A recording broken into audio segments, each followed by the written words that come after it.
now. Hold up real quick. The audience can wait a sec. I need to... Man, the audience can never wait.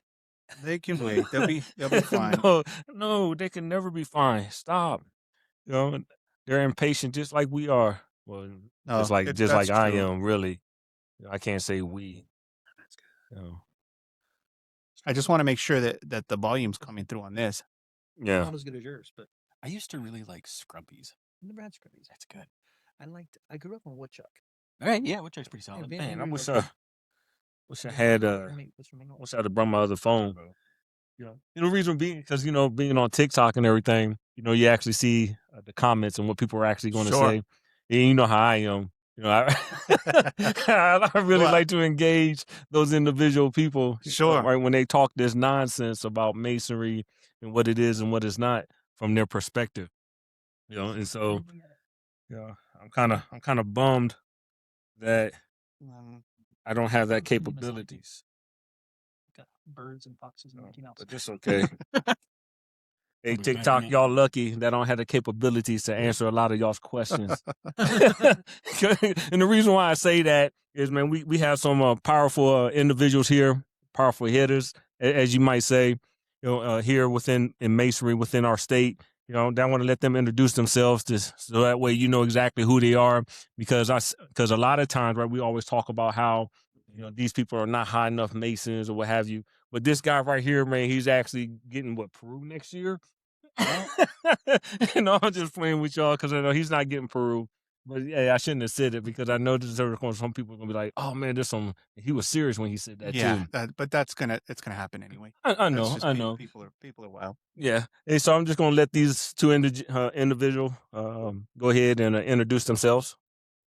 I'm Alex. I'm a member here at St. Masonic 72 with Jeff, Jeremy, Nick, and glad to be here.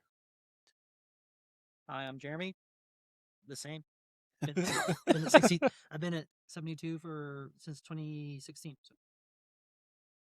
So. Just so folks know, I'm Nick, 72, and then one thing we didn't say last time was just dependent bodies that we're part of. I'm Shrine, Sojourners, York Rite, Scottish Rite, Knight Mason, Rosicrucians, and probably 3 or 4 others that I'm just forgetting right now. But yeah. I'm York Rite, Scottish Rite, and Shriners, but I'm not really active in any of the 3 due to work. But I am Rainbow Girl, which is important, and Scottish Rite pretty active. York Rite I joined as part of a deal with my favorite secretary Dion, and not very active there at all. And then New Mexico Lodge of Research, I think, is not really an independent body, but I'm proud to be a part of that. Sure. Yeah, that's great. Well, hey, TikTok, y'all know how I feel. It ain't none of y'all's business what I am. It makes we can move on. We can move on. Because I got a lot of people out there trying to figure out who I am, what's going on with me, and different things like that. But no, I'm in the Scottish Rite, Knights Templar. I'm a Shriner as well, National Sojourners, and other appendant bodies. I can't think of right off the top of my head. But like I said, just so joy and a pleasure. Also, but one of the things is this, because I know that everybody talked about what they actually did in masonry and what they do for masonry. But what do y'all actually do in real life? Just give us a little synopsis of that. Just so that people can understand that, right, when it comes to masonry, there's brothers from all walks of life, educated, not educated. And so, right, we just want to show that aspect of masonry, to y'all. So, I guess most recently, most of what I do is engineering, program, and project management.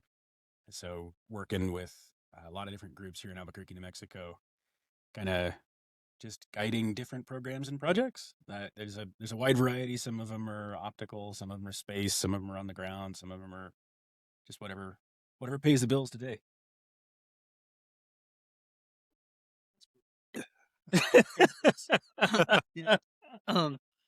I'm a physician. I'm a blood doctor. I see a few patients, a handful, but most of the time I'm in the lab doing things behind the scenes. But I like my work. It's fun and challenging, but also I like hanging out and turning my brain off.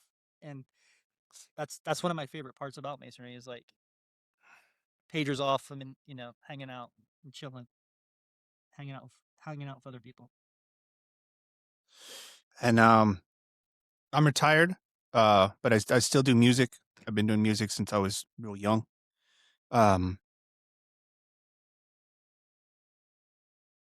I ex-military, and I retired from the city government. I did 20 years with the city government from Bernalillo County Detention Center, police department, and then I retired with water. Worked my way from dispatch supervisor, and then retired as an analyst. Nice. So, I like the fact that he said he retired with water. What type of water did you retire with? Water Authority. I was just asking, because you said that you retired with water. As I'm sipping on some water. I know. I was like, man, what type of water is he talking about? For me, let's see, retired military, college, human resources degree at Columbia Southern University. Thinking about going to college again, get my master's degree in political science. I'm not for sure yet, but there's some certain things that I have in the works right now that's going forward. You could just push forward a little bit. Yeah. I don't have you on Facebook. Are we live on Facebook? As far as I know, because I just want to see everybody up here.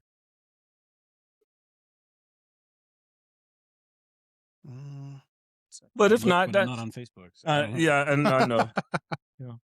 Because I know the next time because the last time I didn't have it set up to where we can actually see what was going on, and so this time I wanted to see everything. Because as you can see, this is our second podcast. Sure, this is something that we just started. Well, Nick had the vision for it, Night Out with the Masons, and so we just want to do a carryover and just continue to do it, just to show everybody what Masonry is about from our perspective. Because a lot of times, when you look at individuals on social media and you hear things on social media, a lot of that stuff is all negative. Everything that you see is negative. Well, not everything. My fault. I'm sorry. You know how I get. A lot of things that we see on social media is negative, TikTok and those things. Yet very few of y'all actually see this part of Masonry, just brothers just actually physically just coming together. And so hopefully, tonight is just going to be just another night of just us talking. We have some people that are they monitoring TikTok for questionings or anything like that? Well, so I got mods, that are supposed. The two mods I have are in Europe, and they said if we're not asleep, we're going to check it out. Man, you kind of rough time zone there. Yeah, it's 2 a.m. there, so it's like, but I also got the wife at home, but we're conversating back and forth. But she's also doing household stuff right now, so I'm just waiting for her to. Okay. Yeah. Okay. Yeah. Now, one of the things that I wanted to talk about, saying Jeremy's the guy on the end. Jeremy, what about Masonry, actually allowed you, or what you saw about Masonry pulled you in to want to be a Mason? So I'm not from here. I ended up in New Mexico because of my medical training, and I didn't know anybody. And one time I was bored at like a store, waiting in line, looking at my phone, and the only two numbers in my phone was a guy from work and my wife. I had no friends and nobody. And I'm like, I need to make friends. And like, how do you meet friends? Everyone's like 35 working and stuff. Sure. So when I was in California, before I came here, I was in charge of the blood for a Shriners Hospital. And every Tuesday they had food trucks for fundraiser. And I remember all these dudes in the funny hats. And I'm like, I want the Shriners, those guys are cool. So I wanted to be a Shriner. And the first thing they tell you, no one knows this, general public, but to be a Shriner, you got to be a Mason. Sure. What's a Mason? Sure. Oh, that's that thing with the G in it. Okay, yeah. So I joined Masonry, and it's funny. I'm too busy. I'm a Shriner, but I don't participate in the Shrine activity just because of time. But I joined, like I said, I joined Blue Lodge in 2016, and I was looking for friends. I didn't find any, but I found a hell of a lot of brothers. So yeah, awesome. And you, sir? Mine's not quite as wholesome. So I I grew up in Roswell and worked for years outside of town where, as I would drive to work, really all there was to look at was like dirt and cows and occasional tornadoes and this one big honking building off to the side that was the Masonic Lodge. And I remember driving past it for just years and years and always seeing it and wondering what it was. And then one day while I was at the office or at a radio station and the broadcast center was out on 2nd Street, I walked in and the guy that owned the place, John Dunn, had a square and compasses on his desk. And I asked him, I was like, hey, what is it? He's like, oh, it's the Masons. I said, that's the thing, off on 2nd Street. Yeah. I said, you remember there? He said, yeah. I said, cool. Kind of put it out of my mind. And then come up to Albuquerque, was working, was going through school. And my roommate at the time, we were sitting around one night drinking Ham's beer. And he says, we got to find like a hobby or something. I said, yeah, we ought to. He says, I've always wanted to get into ham radio. I said, me too. I said, I've always kind of wanted to check out the Masons. He said, me too. I was like, tell you what, we'll flip a coin. You call it. If you win it, you pick which one you're going to go into, and I'll do the other. So we flipped a coin, and he called ham radio, and he won, and he's got a ham radio operator license, and I'm a Mason. The cool thing, though, like this was 8-10 years after I'd had that conversation with the guy that owned the radio station. When I was raised as a Master Mason, the dude walked in and raised me. Wow. Yeah. Very cool. I hadn't seen John in years, and I will never forget, that moment where you can see things. Sure. And there he was. I was like, holy cow. It was cool. That had a big impact. Yeah. Oh yeah, definitely. Now, did you know that he was a Mason at the time, or y'all was just flipping coins trying to figure out direction or path? So I knew John was a Mason because I talked to him, but the roommate that I had, he wasn't and isn't a Mason. He's, like I said, he's got a ham radio license, so he's skip shooting, talking to people all around the globe. I guess sort of like we are, but a little bit more analog. Yeah, because I checked into doing the ham radio. Turn your mic a little more towards you, Jeff. You want me to just scoot up a little bit more? Oh, that's fine too. Sure, but sir. It's directional, so as long as it's pointed straight to your mouth. I appreciate you, sir. I want him to hear you. Your beautiful voice. You know what I'm saying? That's mighty kind of you, sir. I appreciate that. Even talking about the ham radios, I tried to get into that. I looked into that, and I thought it was kind of interesting, especially the way that the world is going nowadays through communication. I know my son right now, he has his license, for that. And, I was just going to ask that. Is that the one you need a license for? Have you guys seen Frequency? I love that movie. But great. Oh, it's a great movie. It's Quaid. Dennis Quaid. Yeah, Dennis Quaid and him and his son talk, but it's like futuristic. So like he's talking to him in the future. Oh, cool. It's pretty crazy, dude. Just check it out. Sorry about that, Jeff. Go ahead. No. I'm done talking. I ain't talking no more. Don't do that. Don't do that. I'm not talking the rest. No. Don't do that. No. Because hey, you're petty. we found out last night that you're petty. and so, hey, I'm the same way. Yeah, I'm the same way. But no, I never seen that since saw the movie. But working tools. It sounds like an interesting movie. I might have to check it out. Yeah, he's like talking on his ham radio, and there's an electrical storm, and that allows him to talk to his younger self. Oh, that's a trip. And like things tell him, don't do this to fix things. And it creates time travel always creates problems. Oh, okay. It was a really cool thing. He fixes one thing, and then it makes something else different. So he has to fix that thing and fix that. You know what I mean? It's one of those things. It's a pretty cool movie. Bro. Core lesson from Back to the Future. But one of the early things they don't believe it, right? And it's the same room, 30 years or 20 years, whatever. So like the guy in the past, like immediately carves something in the desk, so it appears. Because Oh, okay. And then the son is like a cop, and this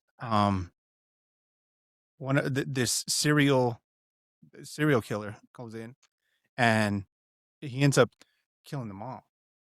And he's like, well, it turned dark pretty quick. Yeah, well, no, but he said, Dad, he says, you have his wallet. He says, well, he had your wallet. He said, you have his fingerprints. So he has to put it in his own house, and he finds it 30 years later because now the son's a cop, but the dad's a fireman. But the dad puts his wallet inside of like a special little cupboard. 30 years later, but it's instant for him. It's hard to explain, but it's a good movie. It really is. Yeah, I feel like serial killers are a thing we just don't really have anymore. Like, was that just a thing from like the 70s to 90s? Yeah. Yeah, Now for- it's kind of now it's school shooters, and I mean, I guess you're right. We get all the serial killing done in like an afternoon. Yeah. No, it's You know, stretch it out. What do you think It's about like the tendencies dark. or and they're like psychoanalyzed or locked up or killed at that event and don't grow up with them as well? All right. You know what I'm saying? No, yeah. Like a selection, maybe. I'm They're- just talking out loud. Sleeper cells triggering early. That's funny. I like that one. Why are you a Mason, Nick?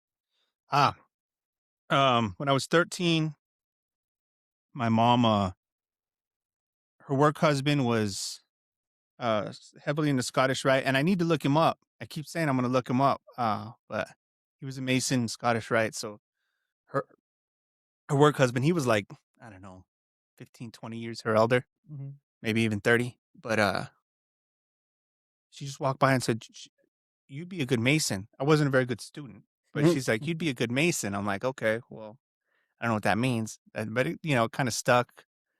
But it kind of, it didn't stick, but it did stick. But so years went by, and when I'd gotten sick right around 40, like real sick.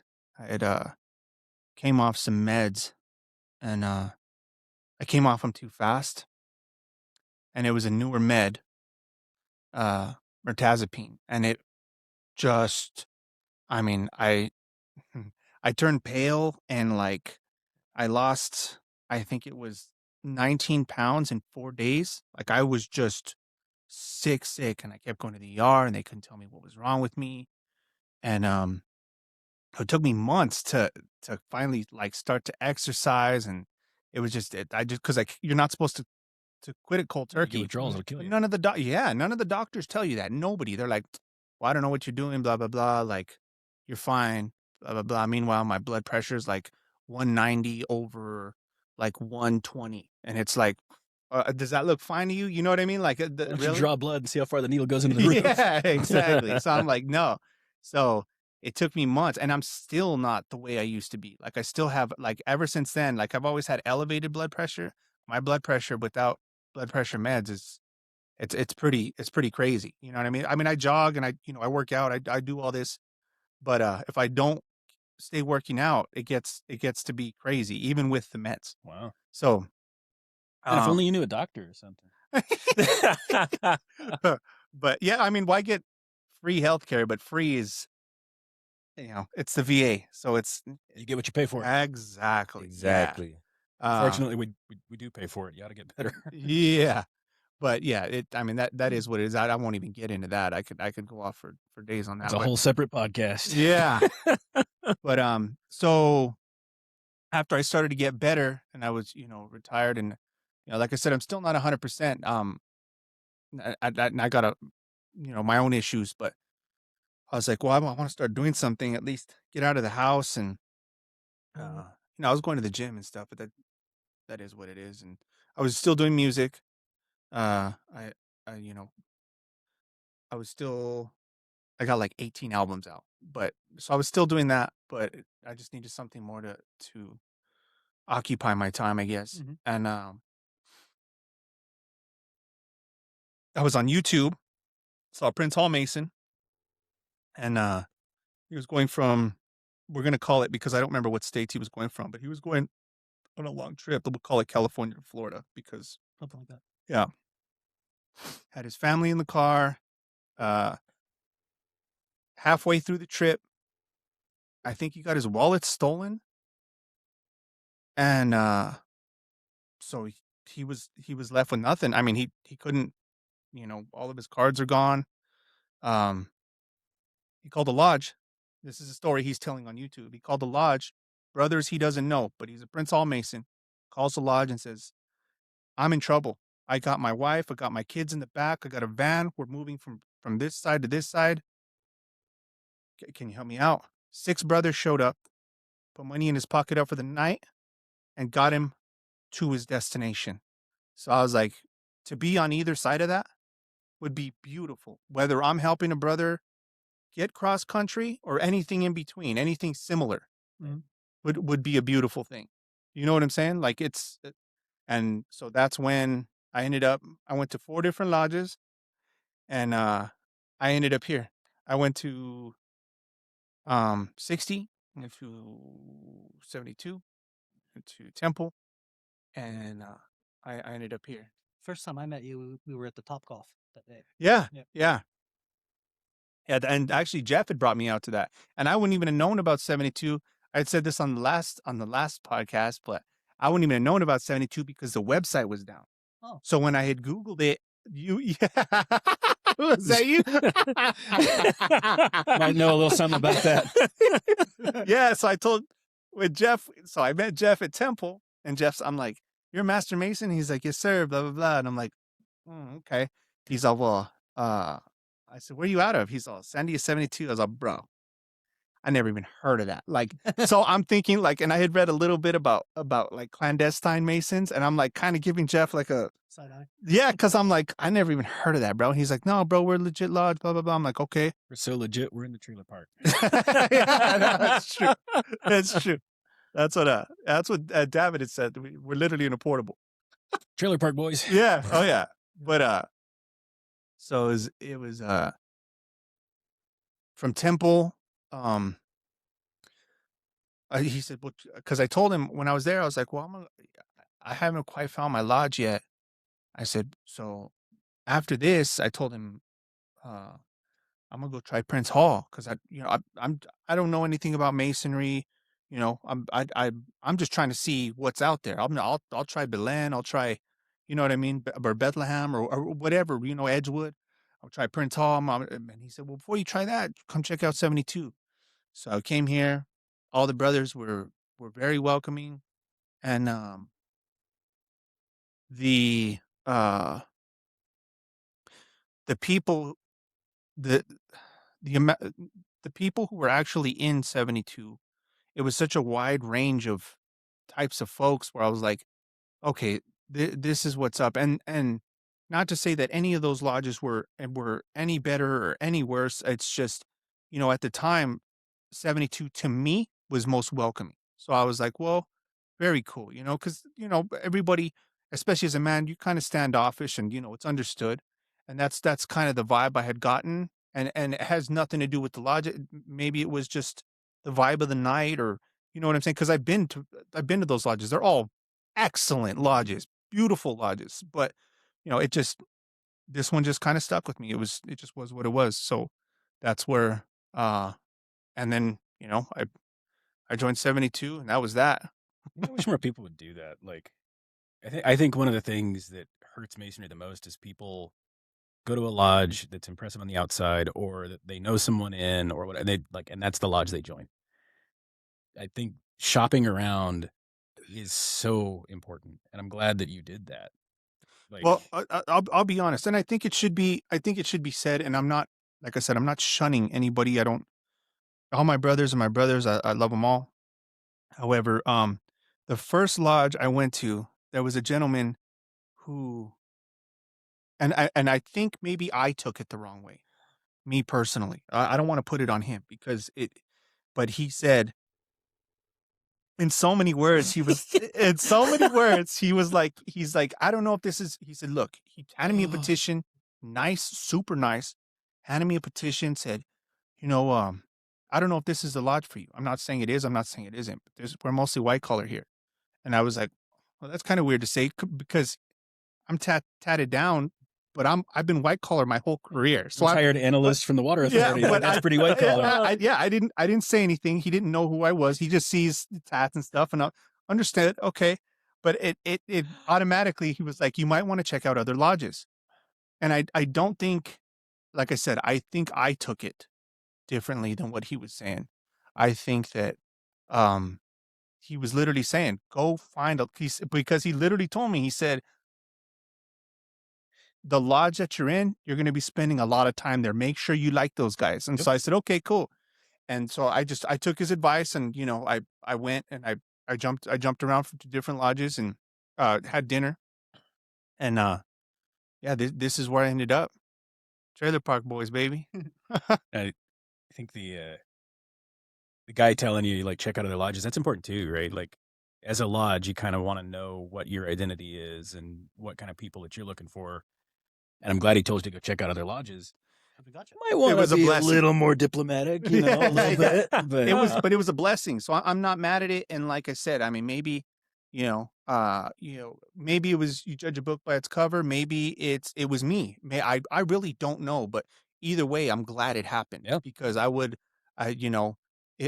I not known better and went against it, I would have been in that other lodge, which would have been a great choice either way because I visited that lodge. I know that lodge. But I'm glad. I feel like because I visited that lodge, I'm in the right place. Yep. I had an experience with Most Worshipful Kevin Mhm.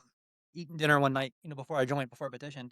And like you heard my spiel earlier, I just wanted to meet friends. Meet guys. Sure. I didn't need to hear about the mysteries or the history or anything. That was not important to me. It's all about the brotherhood. And he's like, well, that's great and all, but why aren't you at the Elks Club? Why not the Rotary Club? He didn't. Why us? Yeah. And I couldn't answer him because I didn't know enough. So Yeah.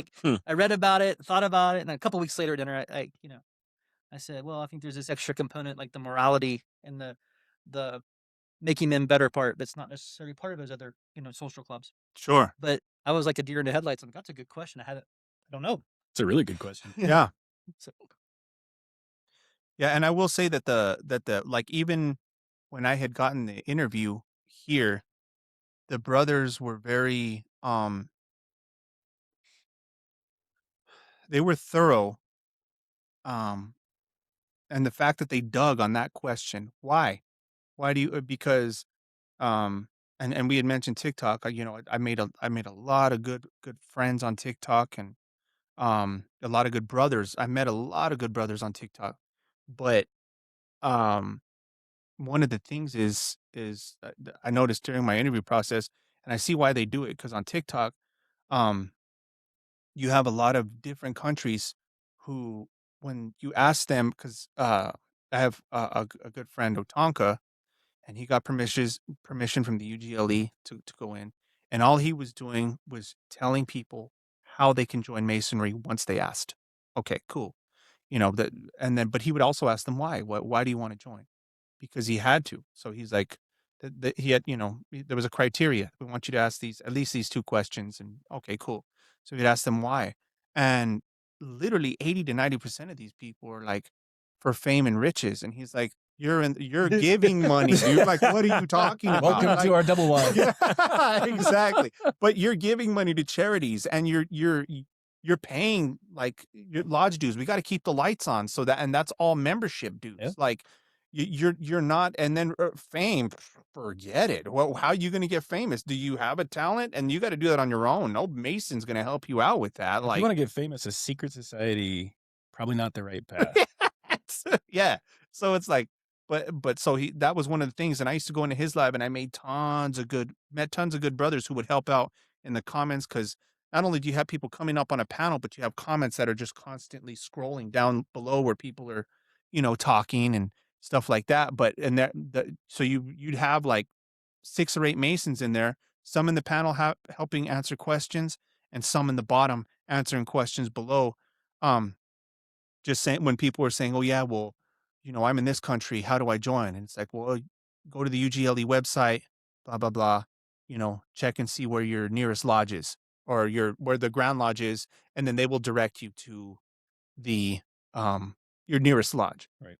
But yeah, just the amount of people who would say fame and riches, it's like, you're in the wrong place, bro. Like that we do none of that. Yeah. Yeah, and for me, I think the same thing as far as like the fame and riches and what people actually say on TikTok and throughout the world. It's not like that. However, for me, just like I said in the last one we actually did, I always wanted to be a part of Masonry, seen it all my life. However, the directions or part of the Masonry that I saw, I didn't want to be a part of that group or that part. And so when I came out here to this particular state, one of my friends, I was talking to him and he was Prince Hall Mason. And I was talking to him about Masonry and he was talking to me about it. And so I was telling him my story, and he was like, "Not a problem." I was like, "What do you mean, not a problem?" That's all he said, "Not a problem." You know. And then 2 days later, he said, "Hey, there's a lodge that's meeting on Thursday at this time. We're going." And I was like, "All right, cool." We're like, "Great." And it was this lodge. Yeah. We weren't meeting on Thursday. Yeah, I mean, my fault. Yeah, I mean, on Tuesday. It was like, because I met him so it was on Tuesday. And so I came out on Tuesday with him. He introduced me. I mean, I don't know what he did. He did whatever he did. And so now all the brothers started coming over and talking to me. And based upon that, I didn't visit no other lodges, due to the fact that I always wanted to be a part. And so it was just like, hey, I think this is the lodge that I actually want to be a part of. Didn't want to visit anything else. And so that's how I became a part of this. But yet, just thinking about it, I wish I would have visited other lodges as well. Because now, since being a Master Mason, I have visited over 18 lodges within this state, which is a lot, which is a lot. And just to see the personalities of all the lodges, was extraordinary to me. And the reason why I was laughing when Nick was telling his story, because I know this story. I know exactly who he was talking about, what lodge it happened in. And so every time he tells that story to me, I automatically start laughing at him, because at the end of the day, it is about the brotherhood. Mm-hmm. At the end of the day, it's not about what you do career-wise, skin tone, texture, ugly, whatever it is, hair, no hair. It's all about the brotherhood. It's all about just collectively coming together as brothers for a common cause, based upon building up on your morality. But one of the things I do want to talk about is this man right here. I want to talk about this man right here, because I think graduatories are in place. Yeah. Cheers, thank you. I just want to say that because I think you got a new position here within the state of Masonry, correct? Yeah. As of last week? Yes, as of last week. Yeah, okay. I was there. Yeah, what position is that? And explain more about that. Deputy Grand Master. So in the state of New Mexico, we decided years ago to make that a Grand Master elect. So just, for general awareness, if you guys want to throw me out now, it's going to take 3 quarters. I got faith in you. You can still get it done.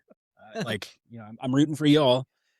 But yeah, next year I will be Grand Master of Masons in New Mexico. Unless a train or 75% of you guys takes care of it first, Oh, okay. And so, right, when you say the Grand Master of New Mexico, what does that mean? Like you are actually going to be in charge of all masonry, all Masons in the state of New Mexico. Just for these individuals out here. That's kind of like being in charge of a bunch of cats. Right? So, there isn't a single organizing body for masonry. There's no top Mason. There's no secret council. There's no... Like, if you're hearing anything that implies there's a hierarchy in masonry, they've got it all wrong from the start, right? Like, that's the whole point of the level. And you guys all know. So glad you're breaking this down. I'm so glad you're breaking this down. But please proceed. Yeah, and stop me along the way if people. Oh no! Because y'all need to hear this. Yeah. Well, this is what's so fundamental to masonry is that no matter how elevated your title, or whether you're master of a lodge, or whether you're a Scottish Rite 32nd degree Mason, it doesn't matter. There is no position, no title, no rank that is more important than that 3rd degree. And to a large extent, I'd argue there's not really anything more important than the 1st degree. Like, if it wasn't for EAs, we wouldn't have Master Masons, right? Yes. Say EA and an apprentice, right? Like our 1st degree. But so without a central organizing body, the question comes up, like, how does a Grand Lodge happen? Like, how does one get born? And the way it works is a number of lodges will be organized under a Grand Lodge from another jurisdiction. Now, this doesn't happen as much anymore because we kind of ran out of states. But for New Mexico, back in 1877, Missouri was the Grand Lodge that was operating lodges in the territory of New Mexico. They were coming down as part of the military bands. They came down the Santa Fe Trail. They settled in Santa Fe appropriately, and thereabouts, Wagon Mound, things like that. But once you have enough lodges, they can charter a Grand Lodge, and did, right? So once you've got 5 lodges, they just write a piece of paper and say, yea, verily, we're now our own thing. Now it comes down to recognition by the lodges and whether you're maintaining all the right, modes of recognition and all the landmarks, and that's like a whole pile of other stuff. But once they form that Grand Lodge, they are now autonomous. They are self-contained. Nobody tells them what to do. They are their own thing, and we don't fiddle in each other's business. That's a major landmark for Masonry. Is like if you're the Grand Lodge of New Mexico, Grand Lodge of Texas, Grand Lodge of Arizona, we can hang out. We all want to be buddies. We can sit in each other's lodges. No big deal as long as we got recognition. But Grand Lodge of Texas can't tell us what to do. We don't tell Grand Lodge of Texas what to do. Completely Sure. and totally independent. So when you're Grand Master, you are the executive officer for that body. But it's not like you're in charge, right? Because you're just the personification of the Grand Lodge, and the Grand Lodge is every Mason in this state. Okay. So when the Grand Lodge is in session, the Grand Master's power is little more than running a meeting, right? You just whack that gavel, keep things moving along, follow the order of business. It's a very executive function, but without any sense of elevation over your peers. And I think that's really important because we use titles. They sound real fancy. You get worshipful, right worshipful, most worshipful. But those titles are dignity of the station and not of the man. And it's important that the man stays, like we say, on the level. We got to be equals. Okay. Hey, did y'all hear all of that out there? I just want y'all to know, did y'all hear that out there? Just like we always talk about, there's no such, the highest degree in Masonry is the third degree, period, point blank. Yet some of these individuals out there think that just because there's a number in front of it, like a 33 or 32. Candace Owens just came out and said, and she's got a huge platform, and she was saying that the Freemasons were responsible for Charlie Kirk. And I was like, what are you talking about? It was just, it's so far out there that I'm like, what are you? One of my favorite Scottish Rite lines, like as you go through the degrees, sometimes it's a lot. And in New Mexico, we do it on weekend. So it's like a fire hose. But one of my favorite lines is that Masonry has shed not one single drop of blood. Like, we've lighted no fires of revolution. We've crucified no martyrs. We've made no widows. We've shed no drops of blood. That is, like, we're not there to manipulate, control, damage other institutions. We're there to support. Like, we want to be pillars and foundations of our civil society. Things break down when you start killing people. I don't care what side of the fence you're on or how much the person needed to kill in. Like, I don't care. That it would be unmasonic for us to have taken part. Absolutely. Right. Yeah, absolutely. And it's like, I'm sorry, I lost where I was going. Sorry, Candace Owens and Charlie Kirk and conspiracy theories and all the conspiracy theories out there. I didn't know we were in that. Well, no, but it's just because when you look at like YouTube, TikTok, you look at all these different places, and well, you're not a 33rd, you're not high enough, and then you get 33rds who go in to dispel this, and they're like, oh, well, you're just not in the right circle. So it's never the right answer because it doesn't have any juice to it. Like people, these conspiracy, and then not to mention like, and I've noticed it especially because when we all grew up, I mean, we're all close to the same age-ish. With the internet, we didn't have internet. Like when we were growing up, we didn't have internet. So like now everything's so accessible and people can put out these crazy stories, and you're like, what? Like, especially it's just crazy how some of these people come up with some of these stories, and you're like, well, that's not right at all. You know what I mean? Like it's just not like, yeah, like I said, I don't know. Conspiracy theories are tough, like, They are, especially for what I was getting to was the mental illness portion of it. There's a lot out there, and you just don't realize how much mental illness there is out there because people will go in, and like I said, I would go into my buddy Otonka's live, and great brother out of England, and you'd have people coming in and saying, "Oh yeah, well, you guys drink baby's blood," and like you're like, what is going on here? Like, who is this person? Like, yeah, it's just wild. It was so wild to me. Historically, Masons were generally well-to-do people. Yeah. And but they were that before they joined Masonry most of the time. That's right. people think that you get that way because of masonry. No. They were already. No, the fact is, the only people that had the leisure to do that back then were the wealthy. Like, they had to have the time to be in lodge and learn things and be part of it. And so it was kind of a self-selecting problem. It's not the case anymore.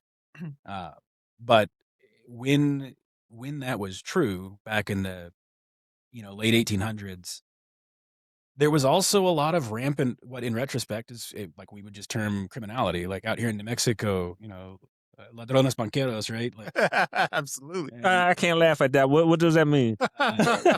Banker thieves. Okay, got it. Okay, I'm tracking now. And New Mexico is a weird place as far as that. Like, we breed some of the best fighters. We have one of the best MMA camps in the world, Jackson's. Yeah. I mean, it's just, we have the top three. We've had Johnny Tapia. We've had there's a bunch of fighters who have Danny Romero. We've had all these. We're in the desert. It's kind of a weird place to grow up, but I mean, I don't know anybody who didn't grow up here who didn't throw down as a kid. Like, you had to either learn how to fight, or you'd been in a few fights. By the time you were in 10th grade, you'd been in 3 or 4 fights at least. I mean, yeah. And that's just the way it was. It's a weird place to grow up. We're in the desert, but scrappy. It's scrappy. Exactly. Yeah. It's just the way it is. Oh, but that's a interesting take. I like that. But hey, Jeremy, right? You was a past master, correct? Yeah. Hey, what does that entail? And I mean, what is it and what does it entail? So the lodge, sort of like bumping off what Alex says, the lodge has different officers who serve, and I think it's important they serve the lodge. They're not ruling the lodge, they're serving the lodge. And it's a lot of work behind the scenes as you walk up the chairs, but there's like, depending on how you count them, there's like 5 to 7 offices that go around, and you work your way up the ladder and have different roles. And it's a really good roadmap because each job prepares you for the next one. And at the end of some of the parts, if you did your work and put it in, when you're the worshipful master, you just remember what you did in those chairs in the past and have them run the lodge for you. But it's a lot of organization, sort of like Alex says, it's more of an executive function.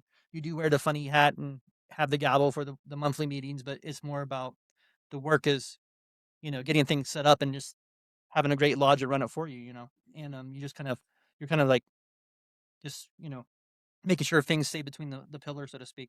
But then when you're finished with that exhausting but very rewarding year, you reflect, and you always think about how you could have done things differently or better or whatever. But then you're a past master and you're there to help and fill in. And it's an interesting thing because you look at things through a different light because you've experienced it, but at the same time it's like you see the people behind you and like, oh man, they're doing so much better because why didn't I think of that kind of thing?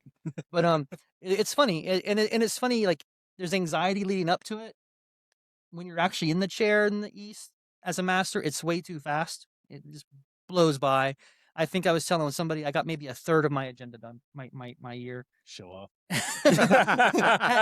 had these great big plans, and then masonry is like a cruise ship. It moves slow, and that's good. It's just like our Constitution and our government. It's hard to change for a reason. Things that are good will stick around, and things that are bad will call themselves out by themselves. So I think it's hard to get things done, but I think that's by design. Sure. And you can do things your way for a year, and if it's a good idea, it'll last. If it's a bad idea, you'll hear about it. That was my year, and I didn't accomplish my main goals, but some of them were for legal reasons and stuff with the rules. But I wanted to try to do some fundraising to pay the dues for our past brothers, but we couldn't do that in block. Everyone had to be individualized, and that made it too legally complex for votes and stuff. But past master means you've been a master and you've ruled the lodge for at least 1 year. I shouldn't say served the lodge for at least 1 year. And then you kind of not, when you're a past master, you just have a funny apron, basically. So once you get done being a worshipful master, you become a past master. Right. Are you forgotten in the lodge, or are there things that you can do to help out? Is there a position for you? How does that actually work? Yeah, I mean, we know how it works, but I'm just talking about for everybody out there. Well, I'll say one thing. As a past master, you should know all the parts.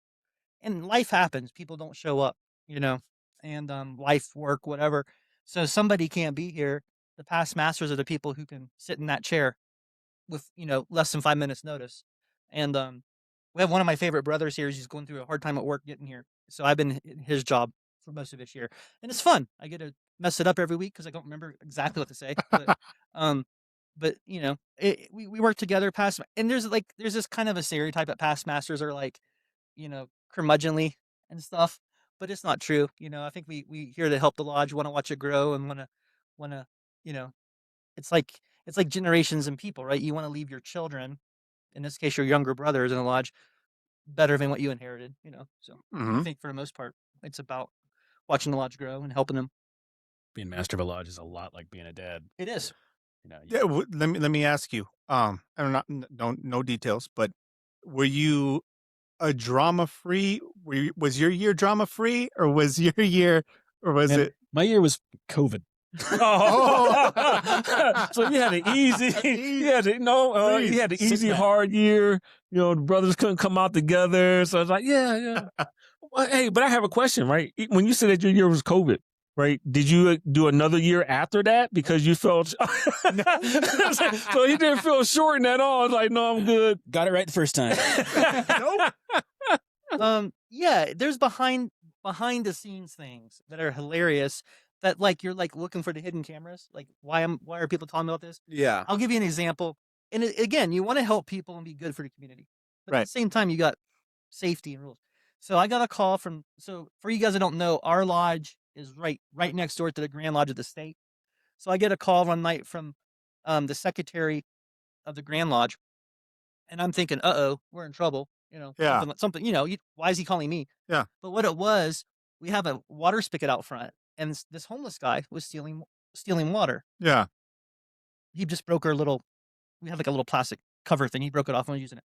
I individually did not care if one guy is drinking water. Sure. You want him to have all the water he needs. Sure. But we do pay the water bill. Sure. And I don't want every single person in the city who needs water to know our spigot's open. Word gets around. Yeah. Yeah. Because homeless is a definite community. And so it's like, I wanted this one guy to have all the water he needed, but also didn't want him to advertise it to his friends.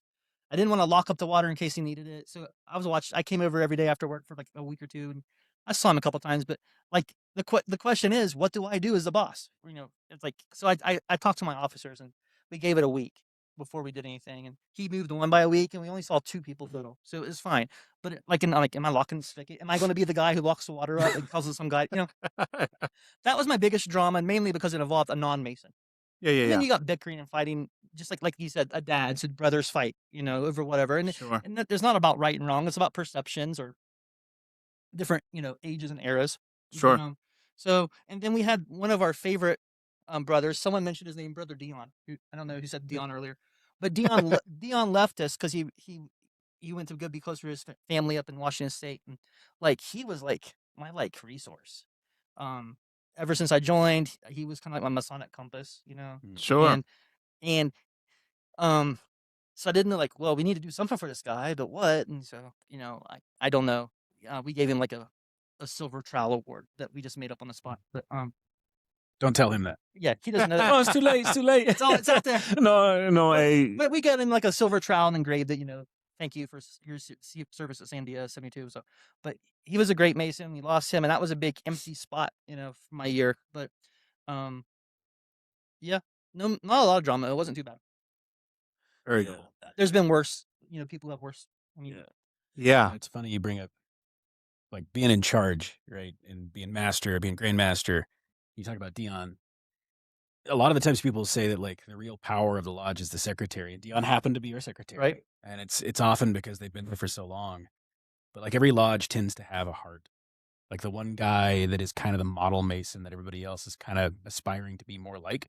Sure. And I think Dion was that for 72 for a long time. Really? For a really long. And I think all the best parts of 72, Dion embodied them. Mm-hmm. And I still aspire to be more like Dion. He's how old was he? Dion, he's going to be 80 this year, I think. Wow. He might be 80. I think he'll be 80 this year. But he and his wife have been married for years and years. He was an old submariner. From the great state of West Virginia. Yeah, we got this weird problem with submariner. those guys So he's showing up here. ex-Navy? He is, yeah. Good man. Bubblehead. Good man. But no, he's. I wasn't an ex-Mariner, but I was on an aircraft carrier All right. out of Japan. USS Yokosuka Kitty or- Hawk. Okay. Yeah, Yokosuka. Yeah. Yeah. When 9/11 happened, we were forward deployed, so we were the first ones out there for the hunt for the Taliban. That's what I did. I was an intelligence specialist. So at 19 years old, they had me in SIAC, which is Strike Intelligence Analysis Center. So I'm telling these pilots what to go hit. And I'm getting everything from cryptology, from crypto. That they're getting all their information. They're I had top secret clearance, so they would give me all the info, and then I would basically brief on targets that they had to hit. Okay, you got to go here, here, here, all on PowerPoint. It's they call it you're a Navy spy, but it's not like that at all. It's just you get like a satellite imagery. You know what I mean? And then you're just like, okay, you hit here, here, here, and here. I mean, this is where it's supposedly Bin Laden might be, or whatever. And then they would bring back the footage. Yep. So I was graveyard. I would tell them where to hit. Next morning, they would bring back the footage, and the person who was briefing for the morning time did we accomplish our mission? You know what I mean? And this is what happened. Like, it was one of those things. But we stayed out there, and it 3-4 months. I mean, it was, it was wild. It was like, people were going stir crazy because we had broken the record for being out to sea the longest. Yep. And like, what folks don't understand is, like, when you don't see land for that long, like, sometimes people, they just can't hack it, and they'll jump off the boat, and That's a long way down, man. it's a long way down. And then you could tell the ones who just wanted to get off, because they would jump off when it was a beautiful day, and you could tell the ones who just had enough, because they would jump off during a storm, and you're done skiing at storm. Like, so it was like they would send out the helos, and they'd have these big spotlights, and it was just so eerie to see these huge 30, 40, 50, 60, 70-foot waves during a bad enough storm. Yeah. And you see these spotlights on these waves, and you're like, oh my goodness, there's no way that dude is ever going to be like feeding the coconut crabs. Oh yeah, dude. Like, but they just had enough. It was just, it was what it was. So, I mean, it was a dark time, but then we got to hit Thailand. And it was on. It was on. Like, we bunch pounded. of 19-year-olds after 3 months at sea. Oh my God, dude. Dude.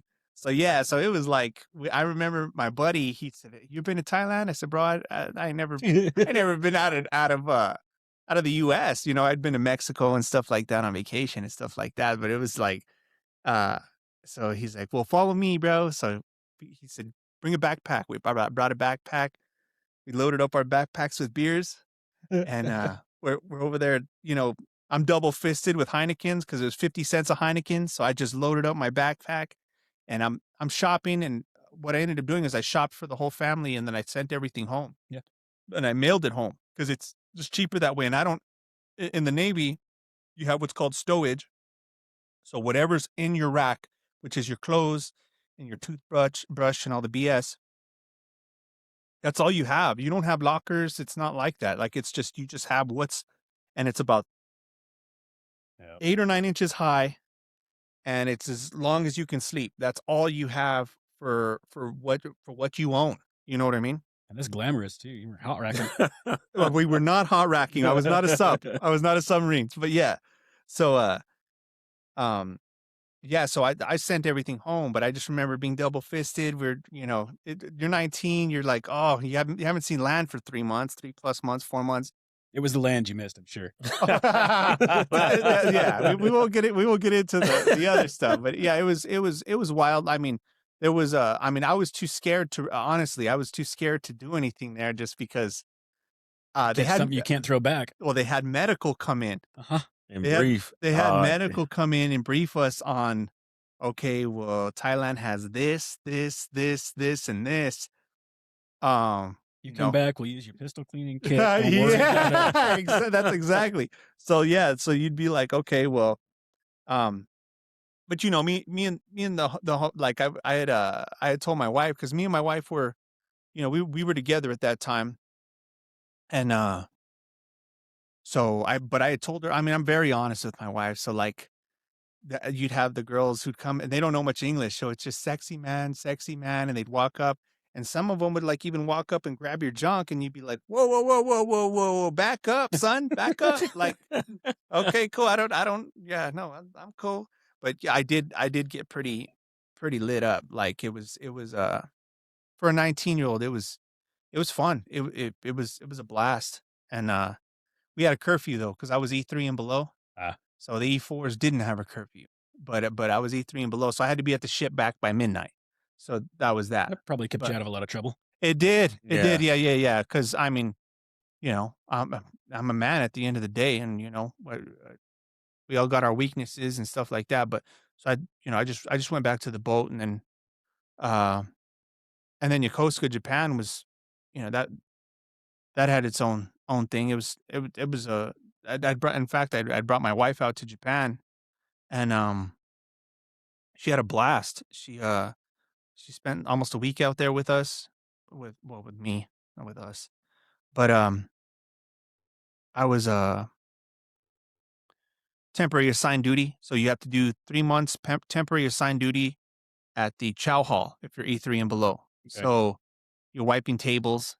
Even though I was an intelligence specialist, they, you know, once we got back, then they send you. When you're E4 and above, they'll put you at master at arms. So you're a cop for 11 months. So you're a ship cop. So I'd rather be in the kitchen. Yeah, yeah, but if you're E4 and above, that, you know, they qualify you with the pistol.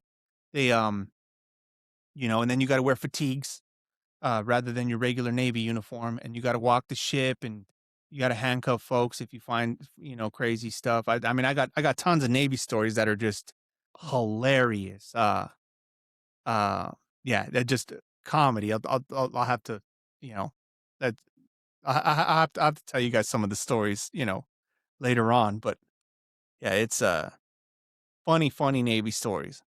I wanted to circle back to something Alex said earlier when he was talking about, you know, most orchestral master and all that kind of stuff. If you listen to our titles and our honorifics, the most important is the last word. We never drop the brother. It's like we don't change it to something different. You're always whatever. It can be a million words. The last word's still brother. And I think it's important because in a lot of other organizations, you have the honorifics and titles get fanciful and crazy and stuff, but it kind of separates you from the other members. But if you can't remember who somebody is, it's always okay to say brother, you know. And I think that's one thing I like about Masonry as opposed to other groups with, you know, titles and levels. Sure. You're still always whatever brother.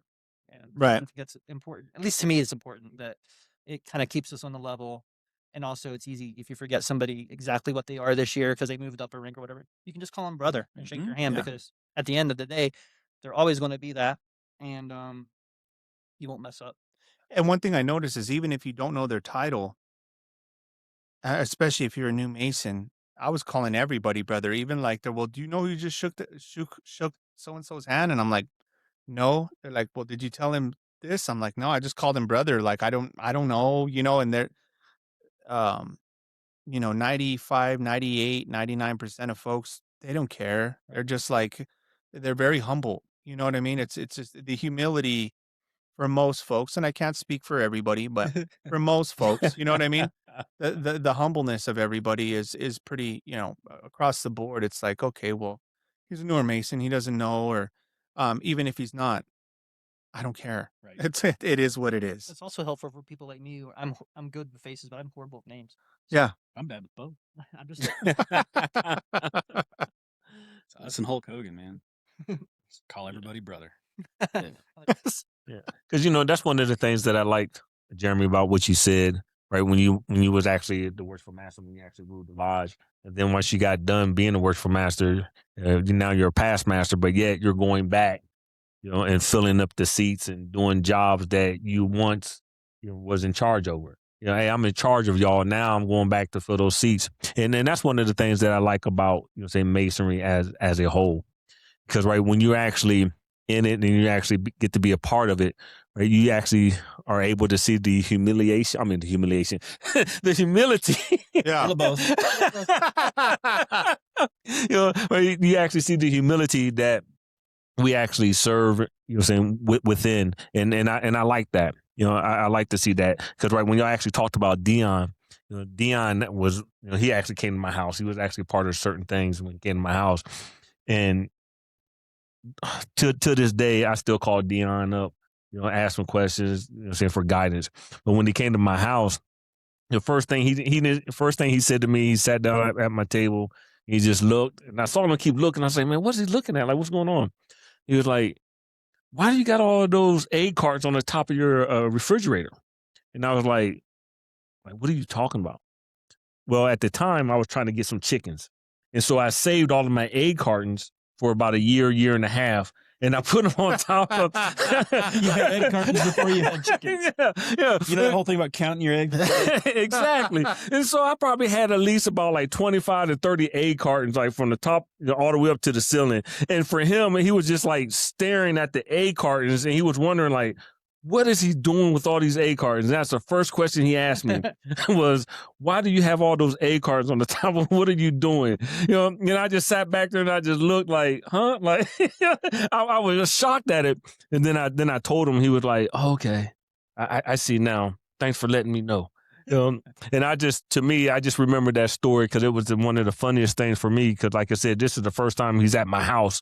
And so instead of addressing me, sitting down, that was his first question he asked me. He was like, why do you have all those egg cartons up there?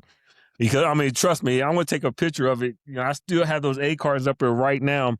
I don't have any chickens yet. No, every year I keep saying I'm going to get some chickens, but I don't. You get more egg cartons? Yes, yes, I got more egg cartons. There's a small possibility you might just like egg cartons. No, you could soundproof a whole room. Yeah, yeah. Anechoic chamber, baby. Yeah. Oh yeah. And so hopefully either this year, I'm going to go to a tractor farm or Tractor Supply. Yeah, I'm going to go to Tractor Supply. I went down there. They don't have any chickens right now. I know people that have chicken that probably just go get a chicken. You can order them online. Yeah, you can go to Los Lunas. They sell a bunch of them. Yeah. We bought so we have one quail. Nice. She lays one a day. Bob White or scale or so they don't have the weird thing or the weird thing. They don't have any of that. They have like just a little spike. No, nothing at all. No, she swirls in the face. Sorry, I'm a quail nerd. No. I got pictures of her. I'll show you after, and you can tell me what kind of quail she is. But the wife will know. But so I had bought her an incubator, and then we went because we go by. Sometimes before we got our quail, we went and bought quail eggs from Corrales because they got tons of them there. Yeah, you can get a few dozen for a few bucks, and their health benefits are amazing. Like they're way better for you than a chicken egg. Mm-hmm. But you got to use 3 or 4 of those bad boys per one. Yeah, they're little baby ones, and then you got to get those little scissors because otherwise they don't crack right. So you got to chop the tops off, and then they just pour right out. Well, I mean, hold up. What do you mean they don't crack right? Is it like you got to especially? So if you crack them like you would an egg, you get particles inside your egg. So what they have is these scissors. It's got like a little circle, and then it's got a little snipper on the top of the circle. The circle goes over so the top of the egg kind of peeks through. The top of the scissors gives it like a flat top. Oh, okay. You know what I mean? Bank, and then you just pour it out, and it's fine. But it's good for your cholesterol. It's good for blood pressure. Like quail eggs are amazing for you. So hard boil them and pickle them, and they're fantastic too. Yeah, and that's what we're trying to do. Yeah, and the wife loves to pickle stuff. So I'm like, well, you should talk, man. Yeah. So yeah, this would sound gross, but a pickled quail egg would be a great old-fashioned garnish. They're really, really good in like Bloody Marys. They're good with a beer. Good. I just pickled plain eggs. I didn't even. Quail eggs are so. The size would be perfect, instead of bucktailling and put a pickled egg. Oh yeah, so it just kind of tops the egg, and then you just pour it in. In fact, Jeff, if you want some eggs, bro, let me know. We got tons of them, bro. Like, what? Yeah, they're delicious too. But so yeah, we have the one quail, but she incubated it we got those eggs from Corrales. She incubated 4, we got 1. That's pretty good, actually. Yeah, we incubated 4 and she got 1 of them out of it. So it was cool and she loves I always mess with her like cuz we keep her in we have a big aquarium and she stays in the aquarium in the bedroom. And the wife cleans her every day, every day, every day. And She so peep at you? oh yeah, yeah, every morning That's it's awesome. she crows. So You ever gonna get like a male quail and like breed them more, or just have the? I would love to because in our area we're allowed to. So like we can have chickens just like Jeff. Like he can have quails too. Like it's only certain parts of Albuquerque where Well, you he's can got do egg cartons. that. He's got the cards. Well, I have a dream of owning chickens. That's better. How about that? I have a dream. Well, you could be in charge of like distribution and production. You guys could make it work. Yeah, yeah, yeah. I'll have cartons. I'll just tell Jeff. Hey, I got a lot of cartons. But now they actually started switching over to the cardboard cartons now, and it's kind of sad. What do you have? Plastic? Yeah. Being all bougie. Look at you. I like It's always been cardboard. Yeah. Yeah, No, they ever haven't. owned. They just started. Well, my fault. I just started buying the ones with the cardboard on them. Then. Yeah, I've always had cardboard. I like don't them think for fire starters. Like Oh yeah, burn well. beautiful fire starter. Yeah, That means you got money, sir. the cardboard are more expensive than the plastic.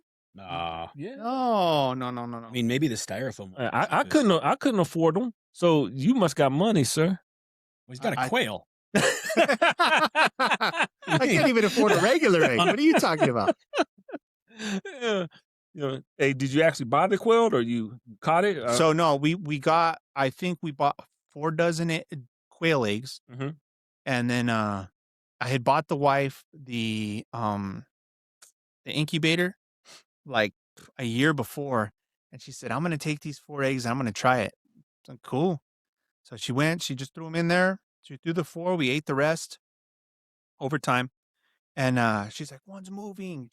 Bro, on her Instagram, she has like from when the egg was like just the eggs, and then the egg started moving. She's got videos.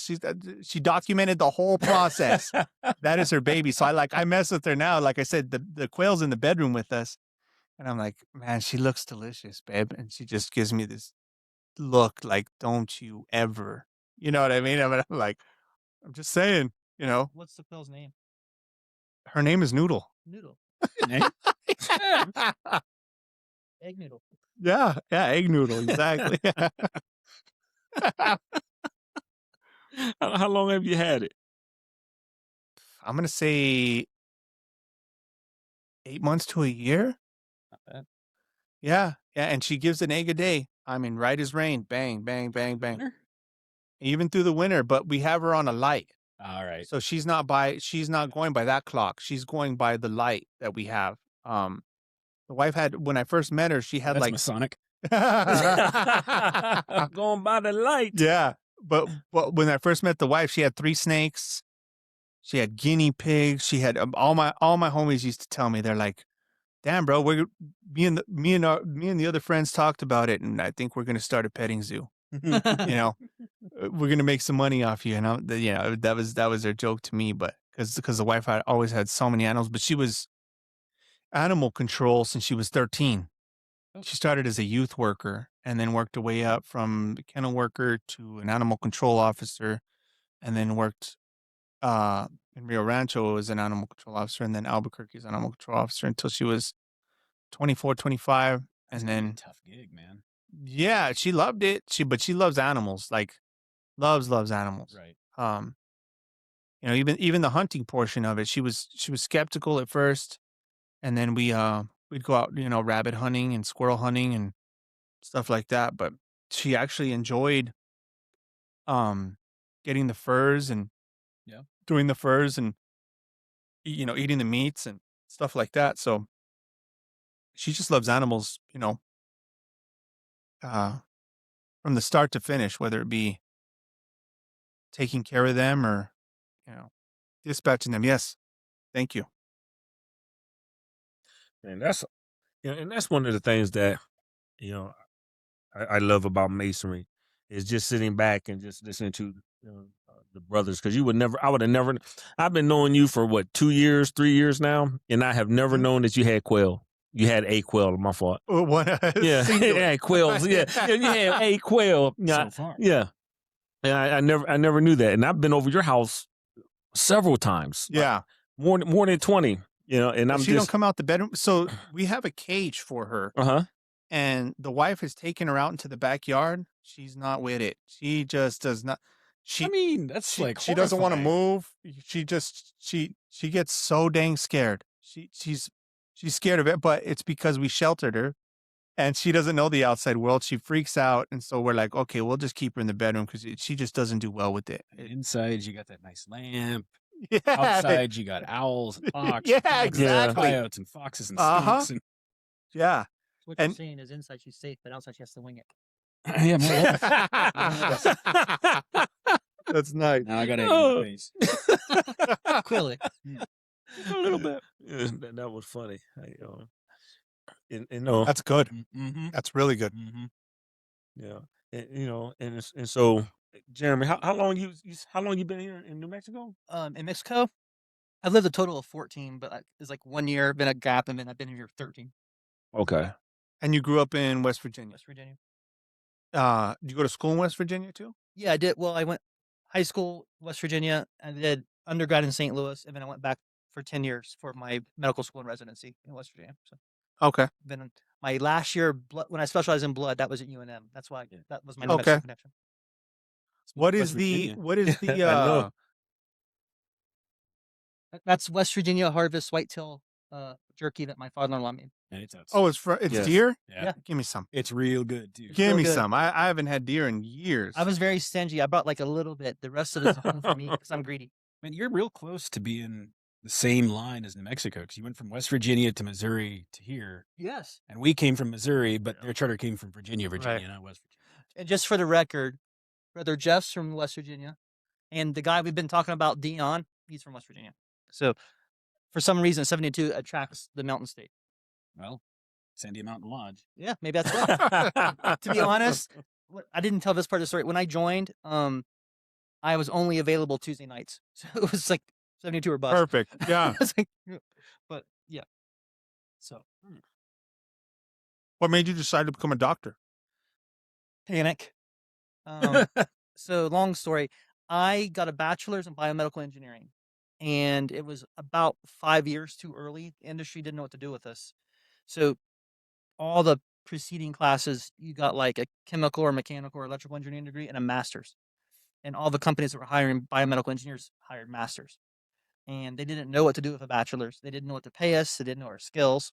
So my graduating class, and it was the year 2000, my graduating class, there were 12 of us. And we couldn't find jobs. We had good scores, good grades, but couldn't find jobs. So 3 people found a company. It's a subsidiary of St. Jude's. They made heart valves. So 3 of them. Are they the cow ones? No, these are like mechanical plastic. Oh, okay. Like a ball in a cage type of thing. How long do they last? About 3 years. Okay. They're like temporary until you can get something better. Sure. But and to make those better, make them last longer, less rejection and stuff. So 3 of my classmates went there. 3 of them went to do stay in engineering, got masters or PhDs and stuff in engineering, and then 6 of us applied to medical schools because we didn't really have a thing. So it was find a job. So I didn't. I have this long, crazy, meandering career. I didn't want to see patients initially. So I did I was thinking more medical research, but I realized that's just you live grant to grant, and it's not stable. Mm-hmm. You're relying on famine. Right. So I didn't want to do that. So I found pathology is a nice mix where you have some patient interaction if you want it, but minimal. Most of the stuff is more science-based, more lab, But yeah, I'm still looking for someone to hire me to become independently wealthy, but I don't see it listed in the classifieds. So until then, medicine it is. Have you ever had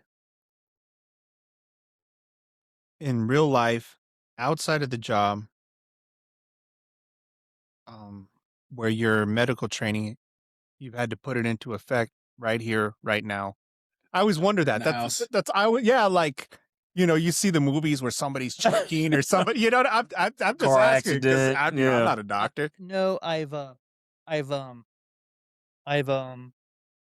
asked a couple times if I can be of a service. Okay. Never needed. I'm not the kind of doctor you want on like an airplane. You want another type of doctor. I mean, Apply leeches. You can eat 'em. yeah. If you have a very unique, specific blood condition, I may help. But if you're having a heart attack, So you guys got polycythemia vera. Well, I'm your man. yeah, exactly. Factor 5 Leiden layout. Yeah, I'll tell you a funny medical story. I could have, but I was an honest man. I go to the True for Consequences one day a month, and I was speeding. And it wasn't like I was trying to speed because I'm not typically a speeder, but I just thought the speed stayed 40 and it dropped to 25. I just was ignorance, which is no excuse, but I was going 40 like I was supposed to, and I wasn't. But by the time I got pulled over, I was on the road to the hospital. Yeah. I was going to a meeting at the hospital down there. And the cop was very polite and very nice, doing his job. He wasn't a jerk or anything. But the first words out of his mouth, "Is this a medical emergency? Are you going to the hospital?" Well, Oh man, Is that an option? yeah. Well, for a split second, it took me because I wasn't in distress. Obviously, I looked fine. I wasn't. Sure. But I mean, it was good he asked that. But like, no, it's not. I'm just a jerk. So give me the ticket. but Did he give you the ticket? yeah, I was surprised. I thought I'd get a warning, but I got a ticket. Yeah. And I was in the wrong. It was legit. Was you a Mason then or no? I'm always in this. See? No, I mean, that's just for everybody out there. Everybody says that cops give Masons breaks. No, they don't, man. Yeah. So I'm glad you brought it. And not to be judgmental on the other brothers, but if you're a good Mason, you shouldn't You shouldn't be in the middle of Yeah, the it's cops either. absolutely I mean, true. I was in the true. wrong. It was a mistake. It wasn't like intentional, but I was in the wrong. And ignorance isn't an excuse. Uh-huh. Now, if I was the cop, would I have given myself a warning? Probably. But, Yeah. whatever. Yeah, it is what it is. I was coming back from Farmington from I was doing a water class, and then I was coming back to Albuquerque, and I just got my Corvette, and I'm like, I just want to get home, right? So I'm like, pedal to the metal, 65 the whole way. Oh, bro, he caught me at 104 around a corner, but it handles like it's on rails a little bit. Yeah, it handles like it's on rails. So I'm like, so I come around the corner and I see a stator, and the stators are the worst. Like they don't play. Everybody knows, and in New Mexico, stators do not play. You're getting a ticket. So as soon as I pull, and he pulls me over, and he walks up, and he's like, "Do you know how fast you were going?" I'm like, No, I don't, sir. You know what I mean? I'm like, I knew how fast I was going, but I'm like, no, I don't, sir. And he's like, well, I caught you at over 100 miles an hour, and I was like, I said, I'm sorry about that. I'm just trying to get home. I've had a long weekend in Farmington. I just want to get home to my family. And he says, okay. He goes, license, registration. I already had it ready. So I hand it to him. Goes back to his car. Comes back. Hands me my ticket because I was like, maybe he'll give me a warning. He's like, I'm showing that I clocked you at like 86. I'm like, no. I'm like, okay, well, at least there's that. Yeah, you know what I mean? Driving after 100. Yeah, he told me, he said, I caught you at over 100. He said, I think it was like 104, 105, blah, blah, blah. And I was like, oh. And then he asked me, he goes, oh, wait, nice car, bro. I was like, oh, but I deserved every bit of it. So it was like, okay, whatever, cool, man. Right. Race is never expected, but it's always appreciated. Oh, absolutely. Yeah. And then when I had to stand, so I fought the ticket, which I knew I was going to be guilty, but I at least wanted to go see the judge so I didn't get any points on my license because my record's pretty flawless. So I went, and the judge reamed me. I mean, he sat me up there and he was finger in the face, and then he dismissed it. So I was like, chewing out. Yeah, sure. Yeah. I just kept my head down and was just like, you're right, sir. You know what I mean? Like, blah, blah, blah. You're right, Your Honor, blah, blah, blah. And then he said, do you know how many deaths are, I mean, because there's a lot of accidents on that highway from Cuba to here. And that's where I was at, Cuba. And he was just like, do you know what I've seen? I've been a judge for, 30, 40 years and blah, blah, blah. And he just reamed my butt. But I was like, by all means, like, eh, I deserve it, dude. Like, I'm wrong. I'm wrong. So then he says, well, I'm just going to dismiss this. I see you have no priors, blah, blah, blah. And, but you better slow down. And I said, yeah, I will, Your Honor. My apologies. Like, and I just walked out like, I'm glad I went and saw him, and I deserved every bit of what I've got. I mean, it's just. Well, my favorite question: were you a Mason or not? I was not at that time. And so what you're saying is the Mason got the I ticket, got the ticket. and the non-Mason didn't get the ticket. That's what I'm asking. I got the ticket, but I got a break. Yeah. I got like 20 miles under what I was doing. You know what I mean? I understand. Yeah, yeah. But you know how the hypocrisy is, like Sure. Masons. It's because I wasn't a high enough level. Yeah, Amen to that. You got to be at least as many degrees as you were miles over the speed limit. Yeah. Yes. Okay. Yes, Yeah. you're absolutely correct. There's a formula. And it's rough, right? Because the cops got to go back and do the subtraction. Yeah. See, So- if we could use the Scottish Rite numbers, I would have been okay. But Yeah. but The Scottish Rite didn't count. That's just 3. I know. Yeah. So I could have been going like 28. I guess it's a fair point. If you really are only 3 over, you're probably all right. Yeah. No, again, it was just I thought it was still 40, and I was going 40 exactly what I thought it was. But it dropped to 25, and I wasn't aware. Sure. Yeah. Sure. And it's out of towner. I go like once a month. I don't pay attention to it. So it's 8 years to become a doctor? It depends. So technically, there's no rule that says you have to have an undergraduate degree, but most people do. Sure. I had a friend in medical school. He had like a 2-year nursing degree and had worked his way up with service, his work. So he got in with a 2-year degree, but he had a lot more years invested, than just As a nurse. Yeah. And then the medical school So itself, time on the job does count. it can. Okay. Admissions committee. I mean, if he was doing something else, it wouldn't have counted. But since it was nursing, and then it's 4 years of medical school. Huh. Technically, by law, you're a doctor and you can practice, but very hard to get hired without the next level. Gotcha. And then residency, the shortest ones are 3. There's a couple that are 3 years. The longest ones, like neurosurgery, it's 7 years of training on top of the medical school. And then every one of these things you do has what we call subspecialties, and that's like a fellowship. So like my training arc is MD, clinical pathologist, and then an extra year of transfusion medicine, blood banking.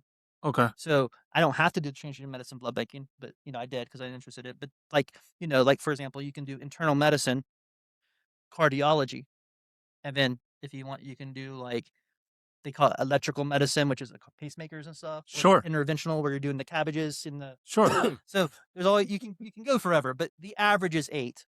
But that's like 4 years of undergrad, 4 years of med school. But I graduated from college in 20. Graduated from med school in 07 because I did some extra stuff in med school, like research and stuff. And then I graduated residency in 11, and then I graduated blood in 12. So I've been practicing since 2012. Okay. So how many years total for you? Practicing 14. Okay. 14 and a half. Excuse me 1 second. I have to pee. What? Jeff will take it over. Coturnix. What? She's listening. Who's that? Coturnix quail. Oh, Coturnix is a species. Okay. I'm going to look that one up. I Yeah. want to know what it is. Yeah. Yeah, I don't know either. Well, you already know I don't know anything about no quail, so we're good to go. But my next question, is for you, kind sir. Oh. Because I just wanted to know, what has your Masonic journey been like? Like joyous, frustration? Like what part of Masonry did you truly like that made you want to continue doing this? So that's a really tough question. I mean, Masonry for me is kind of like a part of life, and life, it's not all good, but it's not all bad. And if it was all good, it'd get boring. If it was all bad, you'd hang yourself, right? So Yeah. like, it's good to have, I think, a mixture. There've been a lot of highlights across my Masonic career, things that like still stand out in my mind. Having the guy that I knew that, he was my boss. He was my boss for years, but like I never would have expected him to drive 3.5 hours to raise me. Never said a word. And I hadn't talked to the guy in a decade, right? Yeah. So like that was pretty cool. Sorry to interrupt. How did that happen? How did he know about it?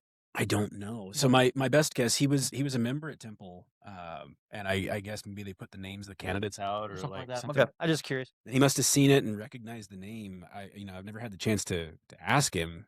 Well, that's a lie. I had the chance. I never thought to ask him. It meant a lot. And then I remember in the ante-room lecture, the preparation room lecture, because of a number of things that aren't broadcast safe. We can tell that one offline. And then let's see, man, the apron lecture. I remember Danny Calloway gave that, and I can still hear the timbre of his voice giving that. That stood out. Then like first times conferring degrees. It's lots, man. It sort of becomes a part of life. Like, there's a sociology idea that people need a third place, right? So like you've got work and you've got home, and then you got something else. And it's important because who you are at home, you put masks on, even with your family, and who you are at work, you put masks on, and they're not really the same person. And so it's important that you have something that's like contextually free to develop yourself. Yeah. And Masonry has kind of been that. Thank you for me. Thanks for walking in front of the camera, sir. I appreciate it. Man, if he's blocking my face, I guarantee the audience appreciates it too. Getting water next time. How about that? Appreciate you. But like, I don't know that I could pick out like super high points because it would shift day to day and mood to mood. Yeah. Because of how integrated Masonry has become to who I am in my life. And I think maybe that's the key takeaway is that Masonry kind of became my third place. It's a place where I'm comfortable, where I can explore who I am and try I would never have been a public speaker were it not for Masonry. Like I could get on the radio, I could talk in a studio, I had no problem. But like I shake like a leaf trying to talk in front of people, and now it's second nature. I love it. I'm shocked, that you said that. It's because true. Everything that you do so far that I have observed has been extraordinary. I love public speaking and never really would have had the chance to try it in a safe space without the lodge, right? And like I had done acting and stuff, but it's different when you're putting on a character and you're not yourself. Yes. When you're speaking in front of a group of people, the character you're playing is you. Right. And the more authentic you are in that speech, the more you're playing, the less mask you're wearing, the more exposed you are. And Masonry gives a very safe place to explore that. And when you do it, it's like therapy, it's like meditation, it's like anything else. You're touching base with parts of yourself that you might not otherwise have the opportunity to explore. And you get to do it with other guys that you respect and hear their opinions, right? It's that to me is vitally important. And I think that's part of what keeps me here is that no matter how old I get, there's always something I can do. No matter what's going on at lodge, there's always a way to pitch in. There's always something happening. And no matter what we're doing, I walk away calmer, happier, and a little bit more aware of maybe who I am on the inside. And Okay. I dig that. Yeah. Now, because I know that you're in Grand Line right now. Right? When you got that call, you got the tap on your shoulder, or you got the notification that, hey, right, we're going to select you to be part of the Grand Line, knowing that tradition prevailing, you might be Grand Master of the state of New Mexico. What was that feeling like? Well, there were a lot of them, right? So, and so my fault. And because I know that you're married, correct? Mm-hmm. Yeah. And right when you talk to your wife about it, was she receptive, not receptive? How to break that process down for us, please, sir, if you can. Yeah. I mean, mechanically, it's pretty straightforward, right? Like there wasn't a call. There were a lot, right? I was asked to help with the technology committee, or I was asked to help with setting up a website, and not always too great. There were always opportunities to help, and there were a lot of calls like that over the years. And they ranged too, right? Like I was asked to be a grand orator. I think I was the state's first grand orator in like 12 years. Wow. That non-public speaking kid. Yeah. Well, like that was part of what I kind of realized I had to put my big boy boots on, right? Like I guess I should learn to speak in public. But Dennis Anderson did that, and Dennis is one of the best grandmasters past grandmasters we've ever had. I love Dennis. The dude's like a cowboy poet, man. He's so soft spoken and kind, and he's quiet, and he just sort of sits there, and then he'll say something, and it's deep and meaningful. And you're like, damn it, dude, how did you pull that out like that? Anyway, Yeah. Dennis was the one that asked me to do it, and so I embarrassed him immediately on the first oration I gave, which was fun.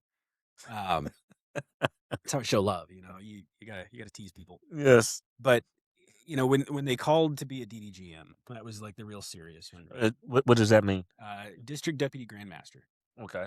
So New Mexico, like many other Masonic jurisdictions, is divided into districts, and historically, those districts had a lot of important meaning. It's less so now; it's more just geographic boundary, but it's a way of kind of carving up, for New Mexico, 2,600 Masons into sort of manageable groups, because every lodge has a personality, every district has a personality, every side of the state, southeastern New Mexico versus northwestern New Mexico, they all have different personalities.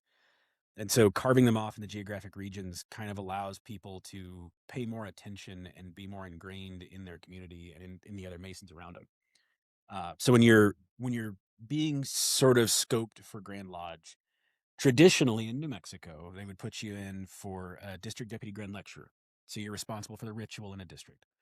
And then traditionally after that, they would put you in for a district deputy grand master. You don't have to be either one. To be grand master of Masons in New Mexico, you must be a past master. Full stop. That's it. Okay. But in New Mexico, we kind of mentor and scope and train people through DDGL, DDGM, and then they'll put you in the line, which is junior grand deacon on up. So I kind of had a suspicion it was coming because one of the past grand masters would call me a lot at night, and we would talk for like hours. If he had questions or things going on, it was fun. I enjoyed talking to him. And then I got a call from a friend who said, "Man, I didn't want to put you in as a DDGM, but now I have to." Oh, okay. I was like, "I appreciate the vote of confidence." He's like, "No, it's not that." He's like, "You're gonna do a fine job, but like, I don't want anybody to think there's nepotism. It's not that like we're buddies." He's like, "But the guy that's my deputy wants to put you in Grand Line, and so you need to be a DDGM first." And I was like, "Well, I don't need to be. Like, you should pick the guy you want to be DDGM, and if he wants, he can throw me in." He's like, "No, he asked me to do it, and I'm going to do it. But I'm calling you and telling you because I want you to know it's not that we're buddies, and like it bothers me that could be seen that way." It's like, cool, like, peace, right? So anyway, he put me in as DDGM and had a fine year, and then Bill put me in as junior grand deacon. So Bill is technically my Grand Lodge father. Okay. Right. So as we go up the lines, like Bill will probably be the guy that installs me. Bill was put in by another guy who's his dad. He's my Masonic granddad. And so we can trace our Masonic heritage as grandmasters and past grandmasters and Grand Lodge officers. You can trace that line back as an unbroken line through time. It's kind of cool. But as far as like how my wife took it, like by the time we were getting married, we'd been dating for a while. I got into Masonry after we met. She kind of knew what she was getting into. We got married in a lodge. My wedding ring is a Scottish Rite ring. Oh, okay. Because I didn't wear jewelry, and I'm not a jewelry kind of guy. Yeah. But the Scottish Rite 14th degree ring is symbolic and often worn as a wedding ring. And there's, words inside it and meaning behind it and the degrees that are important to marriage, right? Like the importance of eternal virtue, right? Things like that. Yes. So anyway, like she kind of entered my life at the same time Masonry did. I think for the same reason. I was maturing at about the same time. I was finally not a little shithead, Real quick, how long you been a Mason? I was raised in October of 2010, so 16 years. So you've been married for 16 years. We got married November of 2011. Okay. So wow. Yeah, it was about the same time. Sure. What's a year among friends, right? But she kind of knew, and throughout the years, she has been encouraging and supportive because she knows it's a third place, and like really the only time I've ever seen any kind of negative emotion from her at all, and it's not really negative, is a little jealousy. Like she wishes that was something that was more prominent for women too. Mm. I do too. We've got Amaranth and we've got the Star, we've got things like that, but like I don't know. I don't feel like it's quite the same as a lodge somehow. That's probably my own misunderstanding. Yeah. Okay. Anyway, she's been supportive. When the Grand Lodge call came, we talked quite a bit. Because it's not like, hey, you're it. Yes. Right? Yes. It's, well, I'm saying yes, but I really don't know what. Yeah. Well, it's more of a, would you be willing to serve? Do you understand what it takes? Like, think about it. Get back to me, right? Like most of the time you get months of notice. Like, hey, I'm looking at appointing you. What do you think about it, right? And there's a lot of conversation. And I can tell you even from experience, sometimes you call a guy, you're like, hey, I think you'd be great for this. What do you think? And he's like, well, give me a day or two. And the answer is no. Like, I don't want to do that. And that's, I respect the fire out of guys that do that. Like to know what you want and don't want, and not to just do it because you're asked. That's real important for Masons, right? And for anything. But anyway, I was asked, we talked about it, we thought about it. And, we both kind of decided it was fine. And then, we had a kid and we had like all these other things. Life happens, right? It gets busier and busier, but no regrets. It's been enlightening. It's been educational. The best thing about being a Grand Lodge officer is it got me off my lazy backside to go visit other parts of the state and see how much good gets done outside Albuquerque. No. Like, there is nothing more beautiful than seeing, Eunice Lodge graduate their first class of Scottish Rite Dyslexia Center kids. Sure. Or, going out to Farmington and see them working with the kids that they're helping in their community. Like, it's amazing how much good Masonry can do in the state and how easy it is to not see it if you stay where you are. Well, supposedly we're number 2 in the world as far as just, giving charity money. I believe it. That's what the statistics say, but you don't see it because Masons aren't like, well, make sure that we're known for this. It's like, no, here's the money. Do what you do with it. What does your wife think? Well, let me ask you. So you're married before Masonry or married after Masonry, but we after had been dating for years prior. What did she think of it? And then the next same question for you after he's done. She wasn't sure. I mean, to be fair, neither was I, right? Like, neither of us really had preconceived notions about it at all. Turns out her uncle was a Mason. She didn't know that. We learned, her mom found out years later. But she was kind of curious about what it was. And after I came down and like talked to guys in the lodge, we talked about it a little bit. I said, it sort of seems like it's a bunch of guys that have dinner. There's some charity. They kind of hang out. I don't really know. It seems kind of cool. And then as I was going through degrees, you don't tell her secrets, right? We don't talk about but you're like, this kind of is what it is. But I was like, basically, it's like we're memorizing stuff, and there's kind of like plays, but there's a lot of symbolism behind it. Sure, that's exactly what it is. Yeah, that's exactly what we're memorizing a lot, dude. So Masonry is like little theater for dudes who are embarrassed about crowds. Yeah, that's what it is, right? And I kind of explained it that way to her. She's like, that sounds really cool, and like both of us are into weird, nerdy stuff. Otherwise, she would not be married to me. And so she, she wanted to find something kind of similar and hasn't really, but then she's been developing community in other ways. Like, she does quilting and sewing with some ladies, and she's been learning to sew, and it's awesome. Like, I come to lodge and burn hours and travel and do things, and I come back, I'm like, I'm a better person. And she comes back, she's like, look, I made this giant bedspread. I'm like, yeah, yours is slightly more productive. But, I think as she's heard more and seen more, the thing that she said that stands out in my mind is that she knows we could be in Japan, we could be in Belgium, we could be in Scotland, we could be on any place in the world. And she knows that if she's lost or hurt or scared, if she finds a lodge, she can knock on the door and she's safe.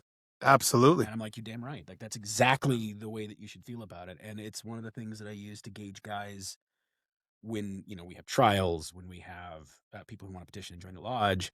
And in my mind, I'm like, if this is the dude that opened the door and it was my wife, like, am I cool with that? Mm-hmm. And she's like, I can leave my purse on the table. I don't have to think about it. I can absolutely knock on a lodge in any town, in any place, in any country, and I know I'm safe. I'm like, exactly. So I think she's got a pretty positive impression of it. Any wife or even sister or even mother of a Mason, even they if knocked you're not on the related door. To a Mason, yeah. Right? If you need help, find that lodge. Absolutely. Yeah, absolutely. What did your wife think, Jeremy? Not related. My ex-wife now. So I entered line, married, got divorced in the middle, and then remarried. So my, we always talk about Masonry. I don't know what you guys talked about last time, but it's not a religion, but it's religious adjacent, right? Yes, sure. And well, it's based on Christianity. Right, it really exactly. is. I mean, it just is. But go ahead. So my ex-wife is an atheist, and I'm a believer, obviously, because I'm have to be. I wouldn't be here, right? But she didn't really care. Just one of those things. That's nice. She supported it, and it does take away. You're not at home one night a week, right? Or most of the time one night a week, and so that whatever. She knew I was lodged, so I joined line. I don't know, maybe a couple years before I got divorced. And so started talking to and dating a childhood sweetheart in a different state, and whose dad made this awesome jerky. So just real quickly, that's some of the best jerky I've had in a while, and I'm very honest. So that was very good. It's very what's the word? Valuable and desired, and like so good. Like it's like a bummer if you don't get a bag that year because you're wrong place at the wrong time, or he didn't get it enough big a deer or whatever. But yeah, it's really good.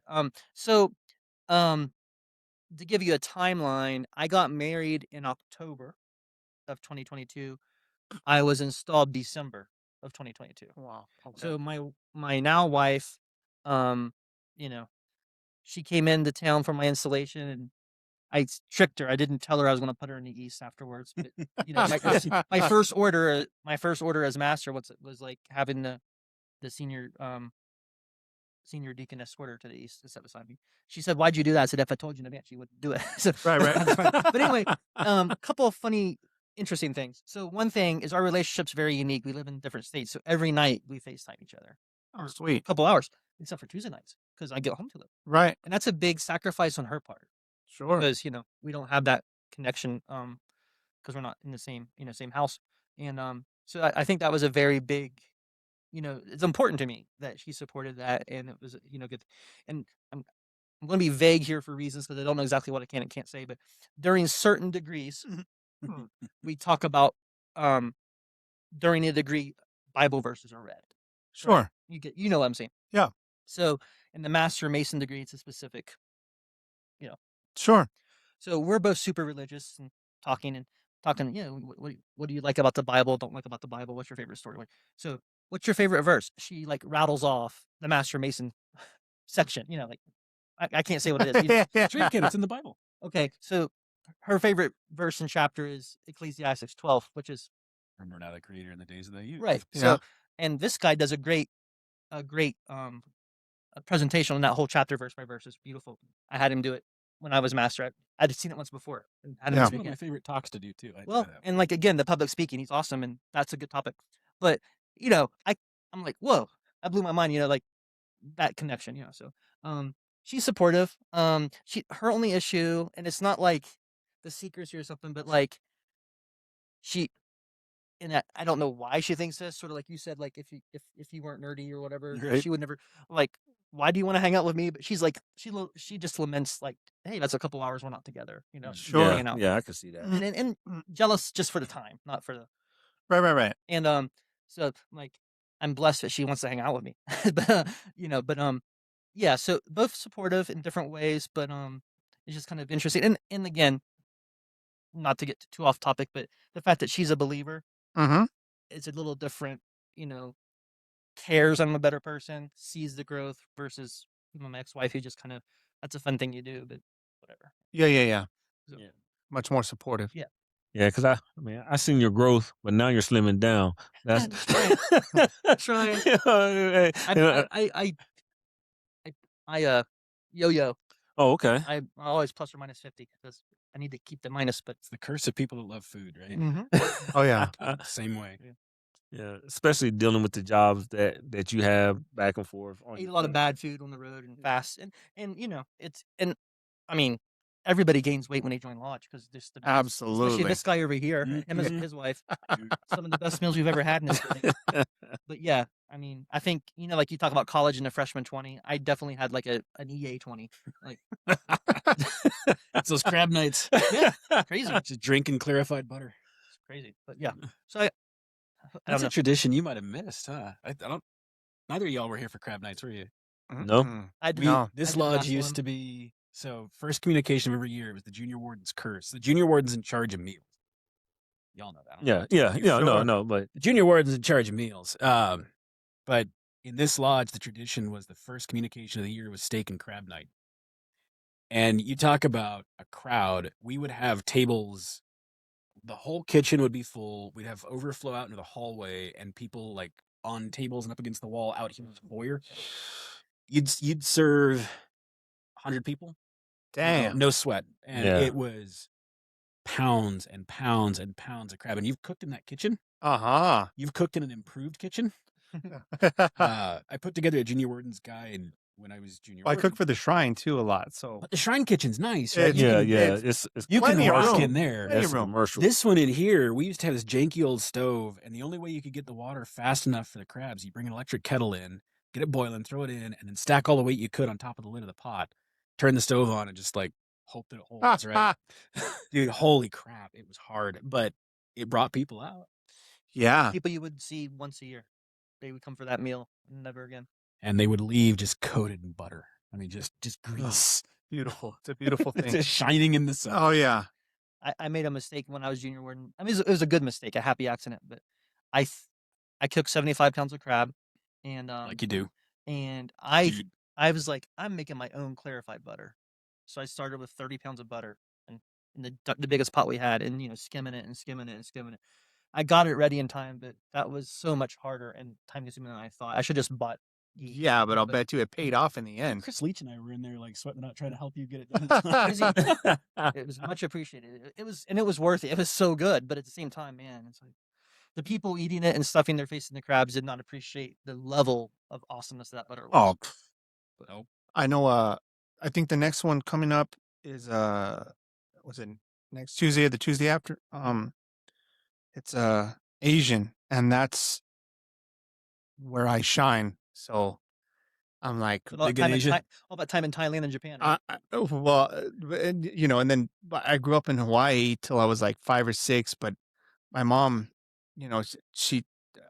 I learned how to cook a lot of Hawaiian food because my parents spent 10 years out there.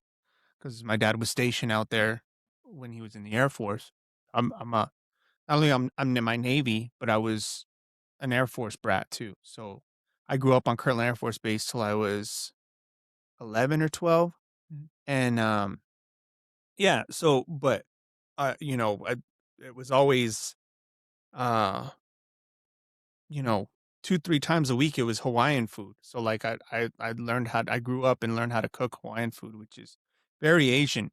It's very Asian cooking. So I'm looking forward to the next one to see if I can impress folks, because I can do like baller, like sweet sour pork, sweet sour chickens, teriyaki chicken, teriyaki beef. Like, so I'm me and the wife are kind of putting the menu together, and I'm like, yeah, this should really rock the house. Yeah.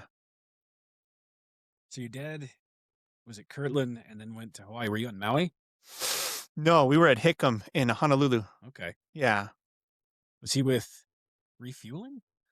He was a C-130 mechanic. Okay. So he was part of the crew who I forget what they call it, but Monster Garage? No, he worked on the C-130s that used to catch the spy. Mm-hmm. And I forgot what they call it. It's falling star. I can't remember what it are. I can't remember. But grabbing the film canisters on the way back down. Yeah. That's exactly. So, he would work on C-130s and B-52s. Yep. That's where he was at, and he did that for 20 years. So, and then he did 17 with the post office after that. So he's got like triple dipper, because he got asthma, back problems. So he ended up with disability, military retirement, post office. But yeah, him and my mom are still doing. They're doing real good for themselves, because my mom retired from she did like 22, 23 years in the county. Nice. So, county assessor's office. I'm glad you clarified that, because I was like, because you know how people because I said in the county. Yeah, because you know how people on TikTok are, they're gonna bring, his wife, his mom was in. No. That was funny, but man, just listen to everybody's story. is amazing to me just to see the depth that's here at this table. And a lot of times, just I know it's kind of 2 feet. Yeah, no. It's because like for me, right, when I look at all of y'all, especially being new to masonry, like myself, you know, and watch you do your memorization is extraordinary. And I always wonder, like, man, how did you get to that point? Was it a lot of studying, or just periodically just picking up something, studying, and putting it down? It depends on the part. Um, Some are harder than others. yeah, some are real man makers because they don't flow. Sure. Like honestly, one of the hardest parts in masonry is the preparation room lecture, because the thing, like, you say one thing and then you pivot to something else and you pivot to something. It's hard. Um, and the third degree circumambulation. Mine is the center section of the Master Mason proficiency. I'm still working on it. The obligation? Furthermore, Yeah, dude, There's there's 13 of them. only and then Sally in Ann order, had kittens. I'm like, Billy Brown shot some hogs. Good golly. I'm gonna Well, have you text me that. we'll check up. Yes, so my because coach taught I'm me that, and every okay. time I do it, I'm doing that in the back of my head. I've had 3 different Masons say talk to Alex because Alex has and I'm like, okay, but I'm gonna be texting you and well, I'll give you a phone call and we'll figure As it soon as out. the mics and cameras go off, I'll walk you through it. Okay, cool. But yeah, because I just can't. I mean, I know them. If you were to give me the first 4 words, I can finish it. First 4 words, I can finish it. But in order, forget it. I forget it. That's where his little. Yeah, that's what I'm gonna have to hit him up. Yeah. So, but like as far as how to do it, some of them, like when I was going through the first degrees, I would sit in the break room at work on like lunch and just drill it just over and over and over Okay. again. And it was the same way that I used to learn parts for plays and stuff. As I've done it more, and I used to memorize like the poetry and stuff. I'm a nerd, man. But repetition and rote repetition was the way that I would learn those things. And then once I got them mechanically down and I could repeat them and had them memorized, I would focus on what they meant and like what tones and inflections to use. But some parts in masonry, I pick up and click really easy. Like the apron lecture just came second nature, and I love it. Like that part is one of our most beautiful pieces of ritual, and the one that I do is New Mexico only. Okay. One of our past grand masters and grand lecturers, Tyler Anderson, can tell you the right guy, wrote that, and it's New Mexico is the only one that has it, and it's one of the most beautiful pieces of ritual. Full stop. In my opinion. But some of them take a long time. Yeah. You just keep drilling. Because even for myself, just trying to look at the ritual, trying to memorize it, and it's like, man, how do they do that, and how much time did it actually get put into this? Because a lot of it is just, to me, it's just time consumption. It is, but yeah, like you got to find the part you care about. Because if you care enough, it's not. You don't begrudge the time that you're spending. You're enjoying it because you're when you memorize those parts, you're taking that ritual and making it a part of yourself. And then when you give it back to somebody else, you are giving it a different kind of life. And if it has an impact on a guy, you can see it take hold and take root. And so, like, if you care about the part, the time put into it is development. It helps you build yourself. Okay. What about you, Jeremy? Because you do a lot. Well, some coffee. Yeah. You want more coffee before? No, I'm good. Thank you. I'm fine. And if you're gonna get some, I'll take a little bit of coffee. You was just up. Well, I had to come back, bro. He's up now. And that's one of the jokes that since you was up, can you? Oh yes. What's that comedian's name? I don't know, but go ahead, sir. So it's funny, like I'm in lots of education, but the things I studied weren't rote memorization, Yeah. And I struggle a lot with the memorization because it has to be, rather than the big overarching concept in the plot, it has to be the words matter. Sure. Word perfect, not as close to word perfect as possible. So I do the man maker that he talked about. The preparation was the first thing I learned, and I don't know why somebody told me to. Kevin as he moved up the line in Grand Line, he was not around as much. And I think it's okay. I think he recommended because he's the one that gave me mine and that part. So I learned that first, and it was kind of rough. My biggest problem is I have an English literature background as well as engineering, and I want to correct the grammar. Mm. And so that's because it doesn't sound right in my head. Yes. I would get a red mark if I said it that way. So lots of reputation. What I do is I have the little blue book ritual thing. Yes. I have that on my car seat, and at a red light, I'll read the next couple lines. And then I, like a crazy maniac, people look at me, probably think I'm singing crazy, but I'm talking to myself the whole time. Yes. And then, so I might have the first 2 sentences, and then at the next red light, I add the next 2. And then, so that's how I work my way through, especially at the beginning one. And then eventually you get to the point where you're not using the book, you're just, talking to yourself the whole way to work or whatever. So that's, and then there's always that refresher, and there's always, I don't know if other people do this. I'll mess up, and I can count. I made 11 mistakes in that talk, and I know exactly where they were. Other people don't notice unless they're like blue card holders or whatever. But obviously the candidate doesn't know. But I know. Yeah. So I focus on fixing those. But the problem is I spend too much time on my mistakes. The stuff I got right the time before slacks. Oh. So I'm just shuffling my mistakes around.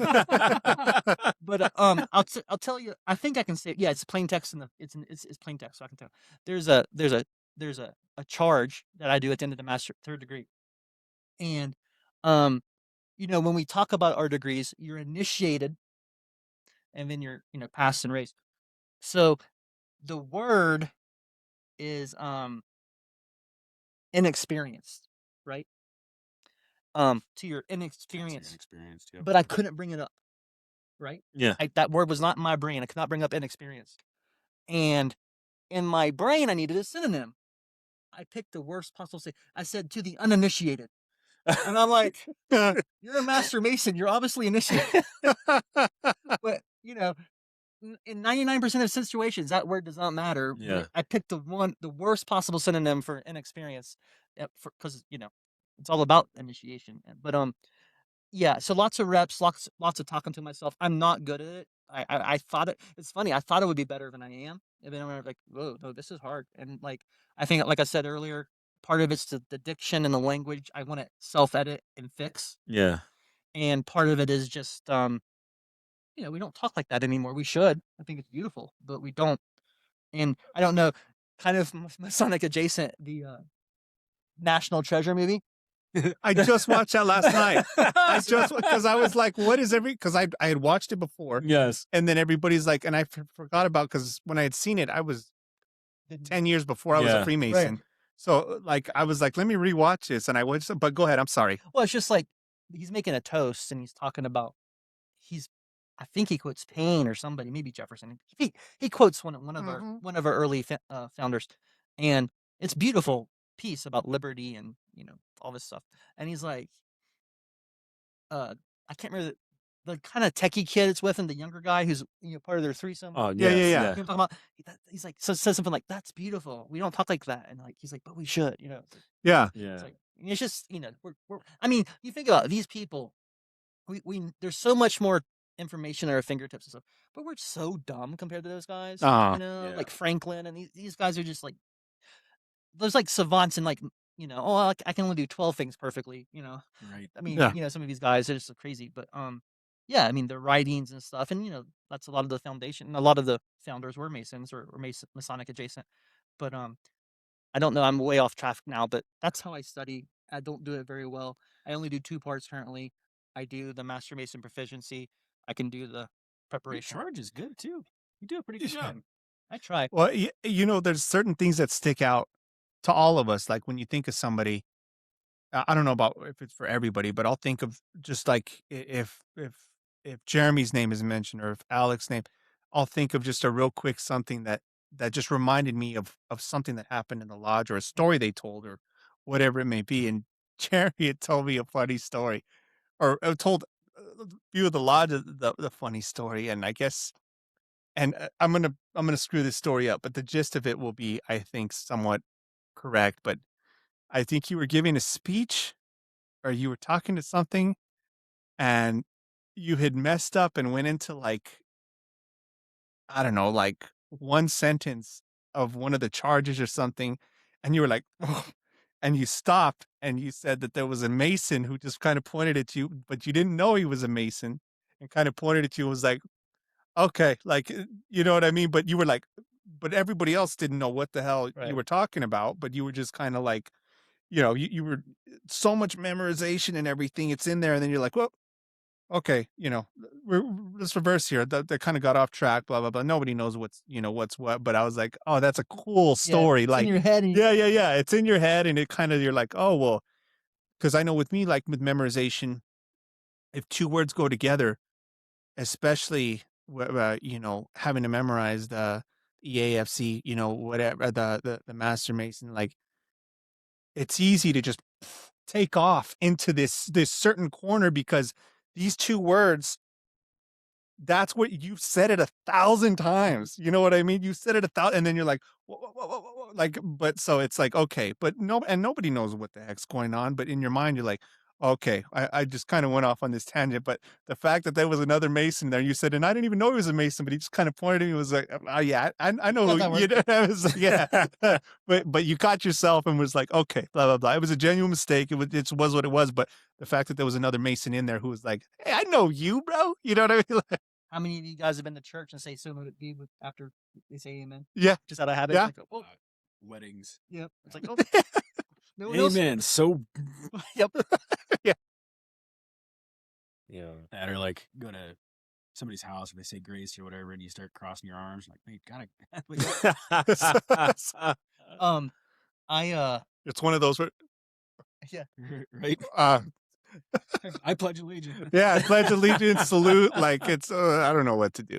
And everyone's different, and some jobs, some locales, and every brother, just their own private life, is more or less open about their masonry status.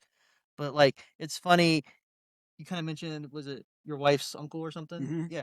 I had cousins, I had uncles, I had my best friend's dad growing up. All these like people who were Masons I never knew. Oh. And it's like, you see something like, you'll see like, like a sentence or something on a Facebook page or whatever. And you're like, I'd like texting my cousin. I'm like, hey, Ronnie, are you a Freemason by any chance? Oh yeah. I'm going to be in the East next year. I'm like, oh, okay. I just wondered because I saw a picture, but it's just funny. Yeah.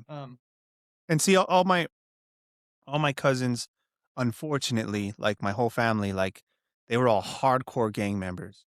I mean, game over on the eyelids and, oh yeah, on the neck, just big old, like, and then they were, Brewtown spiders. So they were all Brewtowners. So they all had spiders on them, and all my cousins were Brewtowners. So it was like, and, that was never me. They were like, I was always the black sheep of the family, but my parents, and like, I remember my parents wouldn't even let me stay the night at their house most of the time because they were like, no, that shit ain't gonna happen. Yeah, like they're too wild, blah blah blah, this that. And I understand it now that I'm older, but back then I just wanted to hang out with folks and stuff like that. And then when I was, like I told you, when I was stationed in Japan, I had I had watched this dude walk in. He was dressed like a old school zoot suiter, Japanese. He had, the tilted hat with the, like, kind of like a zoot suit. He walked in with like 5 girls, Japanese girls, and even the girls were just kind of Hispanic. And I said, "Look at this dude." I told a bunch of the Navy guys, and they were like, "Oh, he's a Yakuza." I'm like, "What the hell is a Yakuza?" But right then I was like, dude, like this dude walked in with 4 or 5 girls, just walking in, just like whatever. And I'm like, this looks interesting. He had a piece of his pinky missing. Was he missing fingers? He had a piece of his pinky missing. And I'm like, well, what the hell happened to his finger? You know what I mean? And then so they were like, well, when they mess up, it's kind of like your quail eggs. Yeah. Yeah.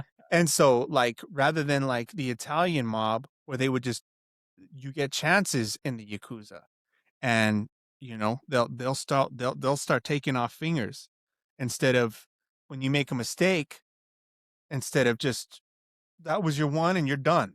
They'll be like, okay, well, prove to me you're still a part of the family, and they'll whack either do it themselves or after I had done some research, I read 4 books on the Yakuza. Like, sometimes the boss will come and take it himself from you. You know what I mean? Like, so it's like, but I was always fascinated with that because, especially because, like, when you looked, um, it was kind of Masonic in the fact that when Nagasaki and Hiroshima were dropped, the government did not come to help. It was the Yakuza. They came with all these trucks and were handing out rice to the public. And it was like, and then when being in Japan, you would see how the cops would turn their head to a lot of the stuff that they would do. But there's a reason for that because although they do this bad stuff, they also do a lot of good stuff here. And I'm not saying the bad stuff is Masonic because we don't, I mean, we're law abiding citizens, but the good stuff of it. So I was like, okay. And that was before I became a Mason. And I was like, well, and then, like, like I said, once along the way, once I had seen what Masonry was, I was like, well, that'd be cool and blah, blah, blah. But to be a part of something that beautiful, I was in. So now I know when you're in the East, what kind of hat you're gonna have. Yeah, Yakuza hat, yeah, or a zoot suiter hat, one of the two. There's a ton of overlap with Yakuza as it's a fraternal society, Mm-hmm. and the triads in China. Yeah, Like there's a lot of overlap. And what's funny, Masonry was not popular or well accepted in Japan until what was the big tsunami and Fukushima Daiichi and like the power plant issue that they had. Yeah, it was Fukushima. Yeah. Yeah. So what happened was, the major disaster hit, same kind of thing, right? The government couldn't get there in time. First boots on ground for charity and humanitarian relief was the Grand Lodge of Japan. And the minute that happened, the Shinto high priest officially ordained, like, yeah, Masonry's cool. And they had an explosion in membership growth. Wow. Just a huge growth. I've seen the pictures. Yeah. Yeah. When we were in Japan, was lucky enough to get to go to lodge and learned a lot of. You got to sit in the Japanese lodge. Sick. Oh, nice. In Tokyo. Sick. And so I've been to Tokyo many times, but go ahead. There's some pictures out there. I brought like postcards and things back from the Grand Lodge. Sweet. So first thing, their lodge was trilingual fluidly. Whoa. So Portuguese, English, Japanese. And Portuguese. Okay. Yeah, right. Because Portugal opened Japan up for trade, and there's well, and what a lot of folks don't know. Just a real quick side note. I didn't want to interrupt you, but please do. The Yakuza, they do have a red light district, which I knew. I had plenty of shipmates who that was, and this is how I know about it is, and I think over 50% of it is Brazilian. Makes sense. Portuguese. They speak Portuguese.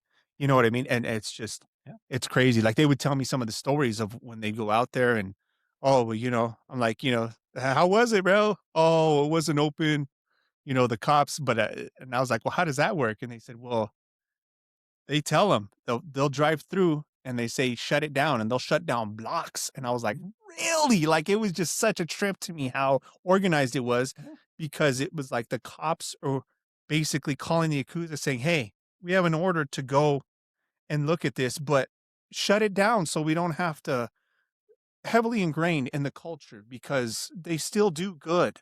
Well, it's also like they're not like terrorizing innocent people. Yeah, and then if you're not crossing them and doing bad things yourself, they're not going to touch you. So it's like, and even in one of the books I had read, there was a young kid who was 16, 17. He walked up to a Yakuza member and he said, you need to recruit him because he's going to end up dying on these streets if he doesn't get involved with you guys, because he's just a bad seed, but you guys can kind of teach him the right way, if that makes sense. Because it's not the right way. There's still a mob organization, slave and drug trade and weapons trade. Yeah, exactly. But you guys respect us, we respect you.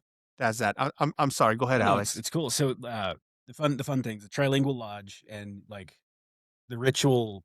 The master might say something in English, the senior warden might respond in Japanese, and the master might respond in Portuguese, and junior warden might respond. Completely fluid. It made it almost impossible to keep up. And then 2, their Grand Lodge is a Massachusetts lodge. Wow, okay. Navy lodge.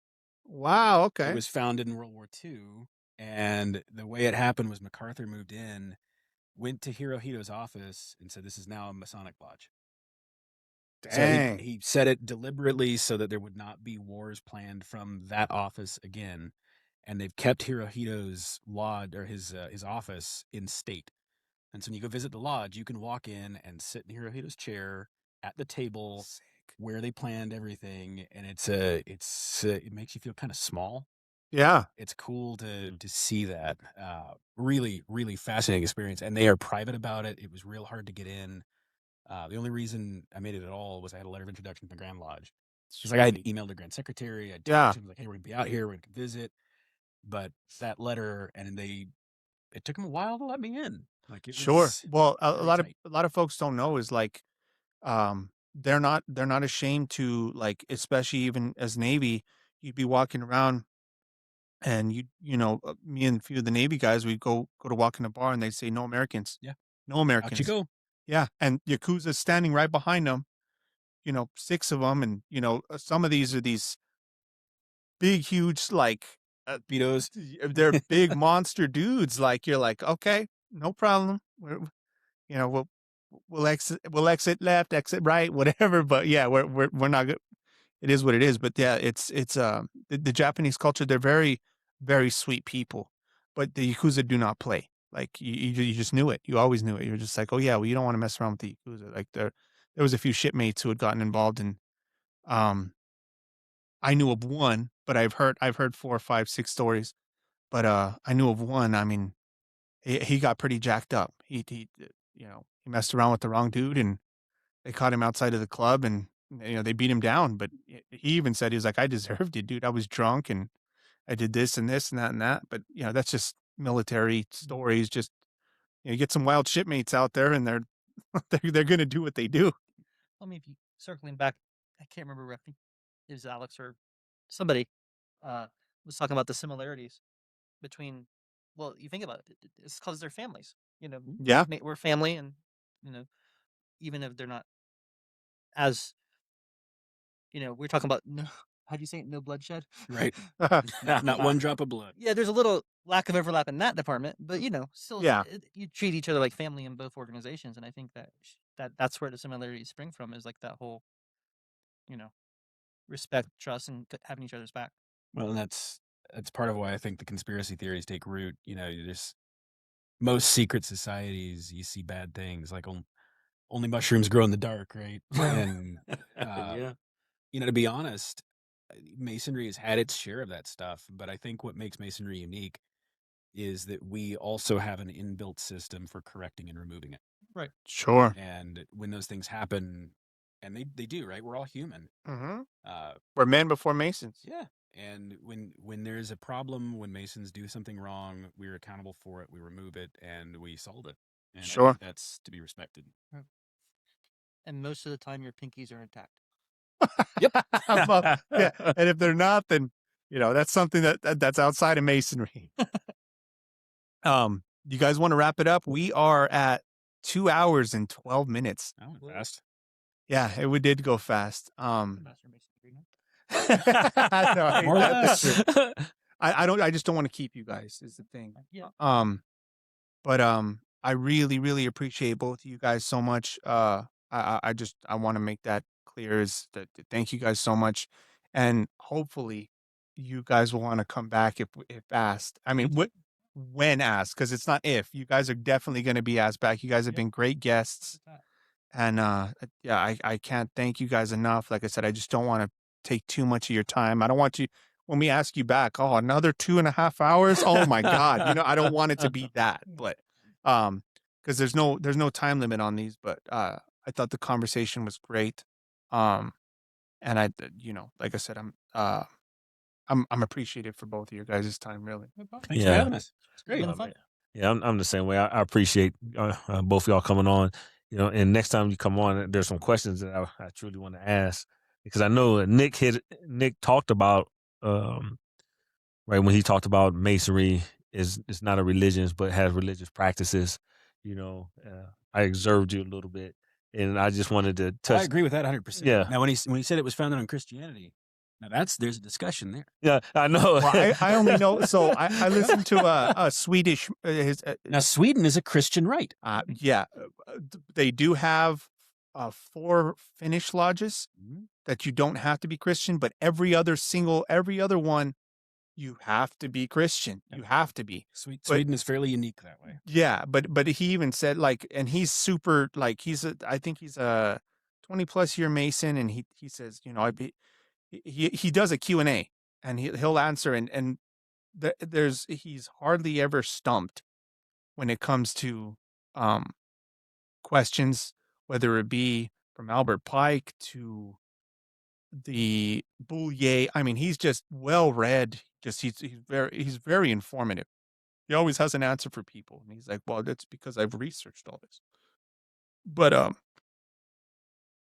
his belief, and that's where I took it from. And I haven't gone into depth on it, but I've heard some of the things he said. But he said it's heavily based on Christianity. He said if you really, really look into it. Now, I don't know how true that is or how far that goes, but I was just taking his word for it because he's so eloquent and so well spoken, and he's just he's delved so deep into it. It's a really, really cool topic to talk about. Yeah. If we had 2 more hours, we could get into it. But I'll say there's a lot of allegory that Christians will recognize and resonate with, but so would have certain cults in Egypt and certain cults in Greece and certain cults in Judaism and Mithraism. Right. Okay. The dying and reborn God, the cycle, the hero cycle, these are like old human tropes. And in America, we have this myth that our founding fathers were Christians, and they weren't. They were in most cases deists, watchmaker deists, but most of them. And it's easy to believe that this institution is Christian, but I think genuinely, especially in America, Masonry can accommodate damn near any faith. Sure. No, absolutely. But when you look at and that's where he combats, because he goes in and he does a really good job of dispelling you guys are devil worshippers. Oh, sure. Because there's a huge, and he says, well, you can say that, but worldwide Christianity, that's 70% of Masonry. Yeah. That 70% are Christians. Right. So you can try and push that narrative all you want, but it's just not true. Like, I mean, the devil worship angle is silly, and it's old hoax stuff. Leo Taxil, and before that, Count de Hugen, and all. It's all old discredited stuff. There's a lot more behind that, but we're definitely not devil worshippers. Yeah, no, yeah, absolutely. Yeah. No, it's so true. Well, and just for the audience who doesn't necessarily, might be stumbling around. I mean, we have 2 things we don't talk about in lodge, and one of them is politics, and one of them is religion. Sure. And that's so that we, religion bickers. This is part of human nature, and I don't care what God you serve, as long as you serve them the way you're supposed to in your religion. Sure. And yeah, so I personally am a Christian, but my most proudest moment as master is I made our altar go from 3 books to 4 books. There's a religion I never knew of until I met one brother. He's the only person in our lodge who's that. Probably the only person in the state who's this. Is he WM right now, or no? It's no, it's not a secret. No, we don't have the Bhagavad Gita. But so my point is, like, as a Christian, I would never sponsor or worship or be interested in that religion. But as a Mason, it was really important to me to put that holy book on our altar, because you said it earlier that Brother Dion was your Masonic compass. Brother Tyler's my Masonic role model for whatever. Sure. Mentor. Yeah. Yeah. And so I can't remember exactly how I worded it, but when I was installed, this guy was there. I have a Masonic mind. I have a Masonic heart, who's Tyler, and a Masonic lawyer, who's Fitz. And those were the 3 people, But anyway, Brother Tyler, I'm not going to get to his religion, but his book wasn't on the altar, so we put it there. And I don't know, I'm really rambling now, but the point was No. The point was, religion's important in the fact that you believe in a God. Full stop. That's all we care about. Sure. And I'm sorry, go ahead. And which one it is and how you practice that doesn't matter, and it shouldn't. So yeah, and my way was always combating that was, well, there's a creator and created. You Mhm. know, if you're looking at that as a whole, Satan was created. You know, he's not a creator. Right. You know, God created him. But yeah, but that's besides the point. So I mean, right away that would exclude him from, you know what I'm saying? yeah, From being, being that supreme being yeah, exactly. or that person. Thank you. Yeah, we go down all kinds of weird rabbit holes there. Yeah. Oh yeah. I mean, well, And some night we should. It'd be a fun chat. But. yeah, I would. We should do this some nights without the cameras. Just like I agree. the depth of the conversations. Like the problem is, I do this sometimes after lodge, and I go home sometimes at 2 o'clock in the morning. But we should have a night where we just say, "Hey guys, we're gonna order some pizzas, have a couple beers, and talk like this." But That things would that be a we can't. beautiful You know thing. what I'm saying? Yeah, I would stay oh for man, that. I definitely would stay for that because I have Yeah. a lot of questions Mhm. Instead of like to ask. yeah, instead of like the external brotherhood nights we do, where we go hang Yes. out on a Tuesday, we don't have anything done. We should just hang out here and 100% agree. No, It'd be a blast. I'd be in. yeah, I'd be in. that's how you learn too. Like, yeah, like a show. Sure. Yeah. Well, like I said, I look, TikTok gets a bad name for reasons that we all know, but I have met some of the most genuine brothers. I have learned so much. Like I wouldn't have known about Sweden and how they run their things, Mhm. and I wouldn't known about the UK and how they run their things. And like, you know, the fact that Scottish Rite isn't in the UK, I would have never known any of that. Like they don't have 33rd. So like when these people say, "Oh, well, you're not a 33rd, you don't know," I'm like, "Well, look, it originated in the UK. They don't have 33rd either. I mean, what you're saying is nonsense. Like it's crazy to me. Like, you know, third is the highest degree, and they're like, "Oh yeah, you're a low level Mason." Okay, that's fine. Whatever. Like, My answer to that kind of stuff is hilarious. Is like it's like, okay, so I'm not high enough in my journey to know, but you're not even a Mason. So like, who's telling you these secrets? Because I know I'm not allowed to. yeah, And I'm just a Yeah. low level. So like, who's telling you these crazy secrets about, what is it, drinking the baby blood or whatever? yeah, I haven't seen it. Don't know about it.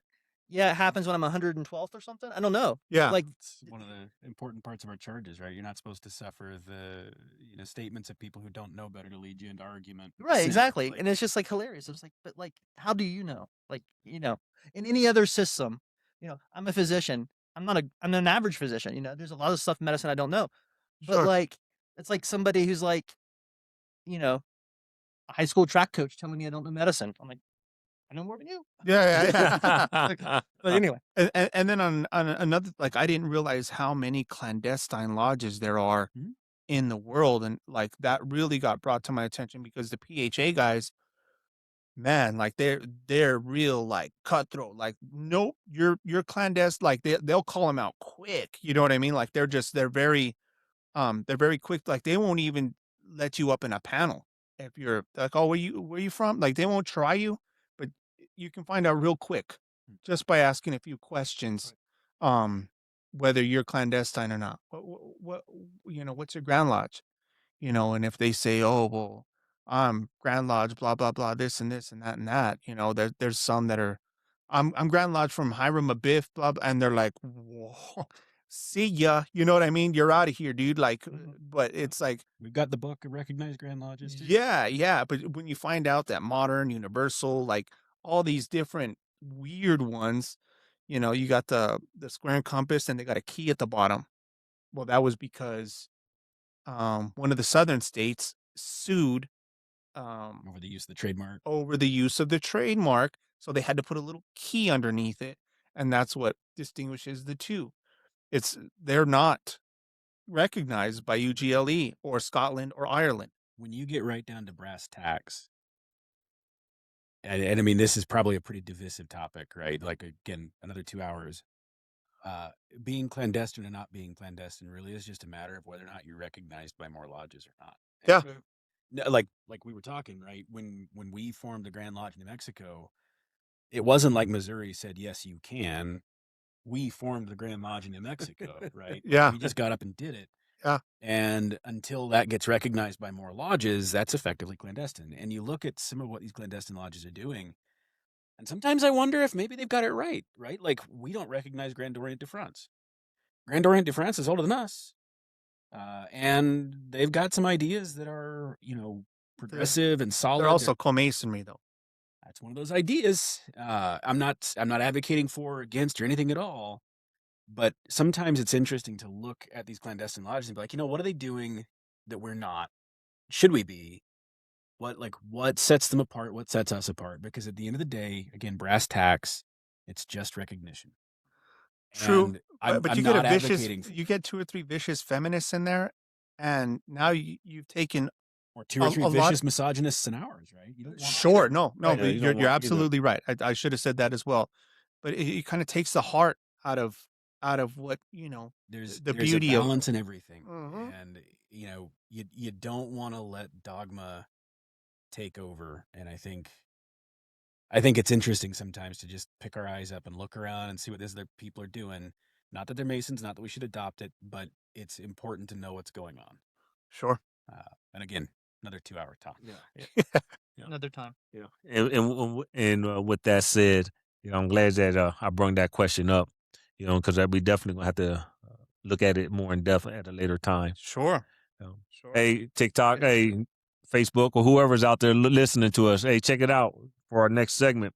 Well, whenever, and that's not going to be our next segment, but just check it out because I'm really interested in understanding this portion of it because I know a lot of y'all out there really want to know about the religious aspect of it, how it all materialized, how it comes together, where's the separation thereof, and actually too dealing with the clandestine as well, and so hey, we will be back with y'all at a later date and time. Not sure when, but hey, we'll be there. Yes, sir. And with that being said, everybody, thank you for listening. Thank you to our guests. You guys have been beautiful. Pleasure, You guys have been pleasure. great. Thanks, guys. Thank you so much. And we will have them back, if they're willing to come back. But we will have them back soon. Peace and love.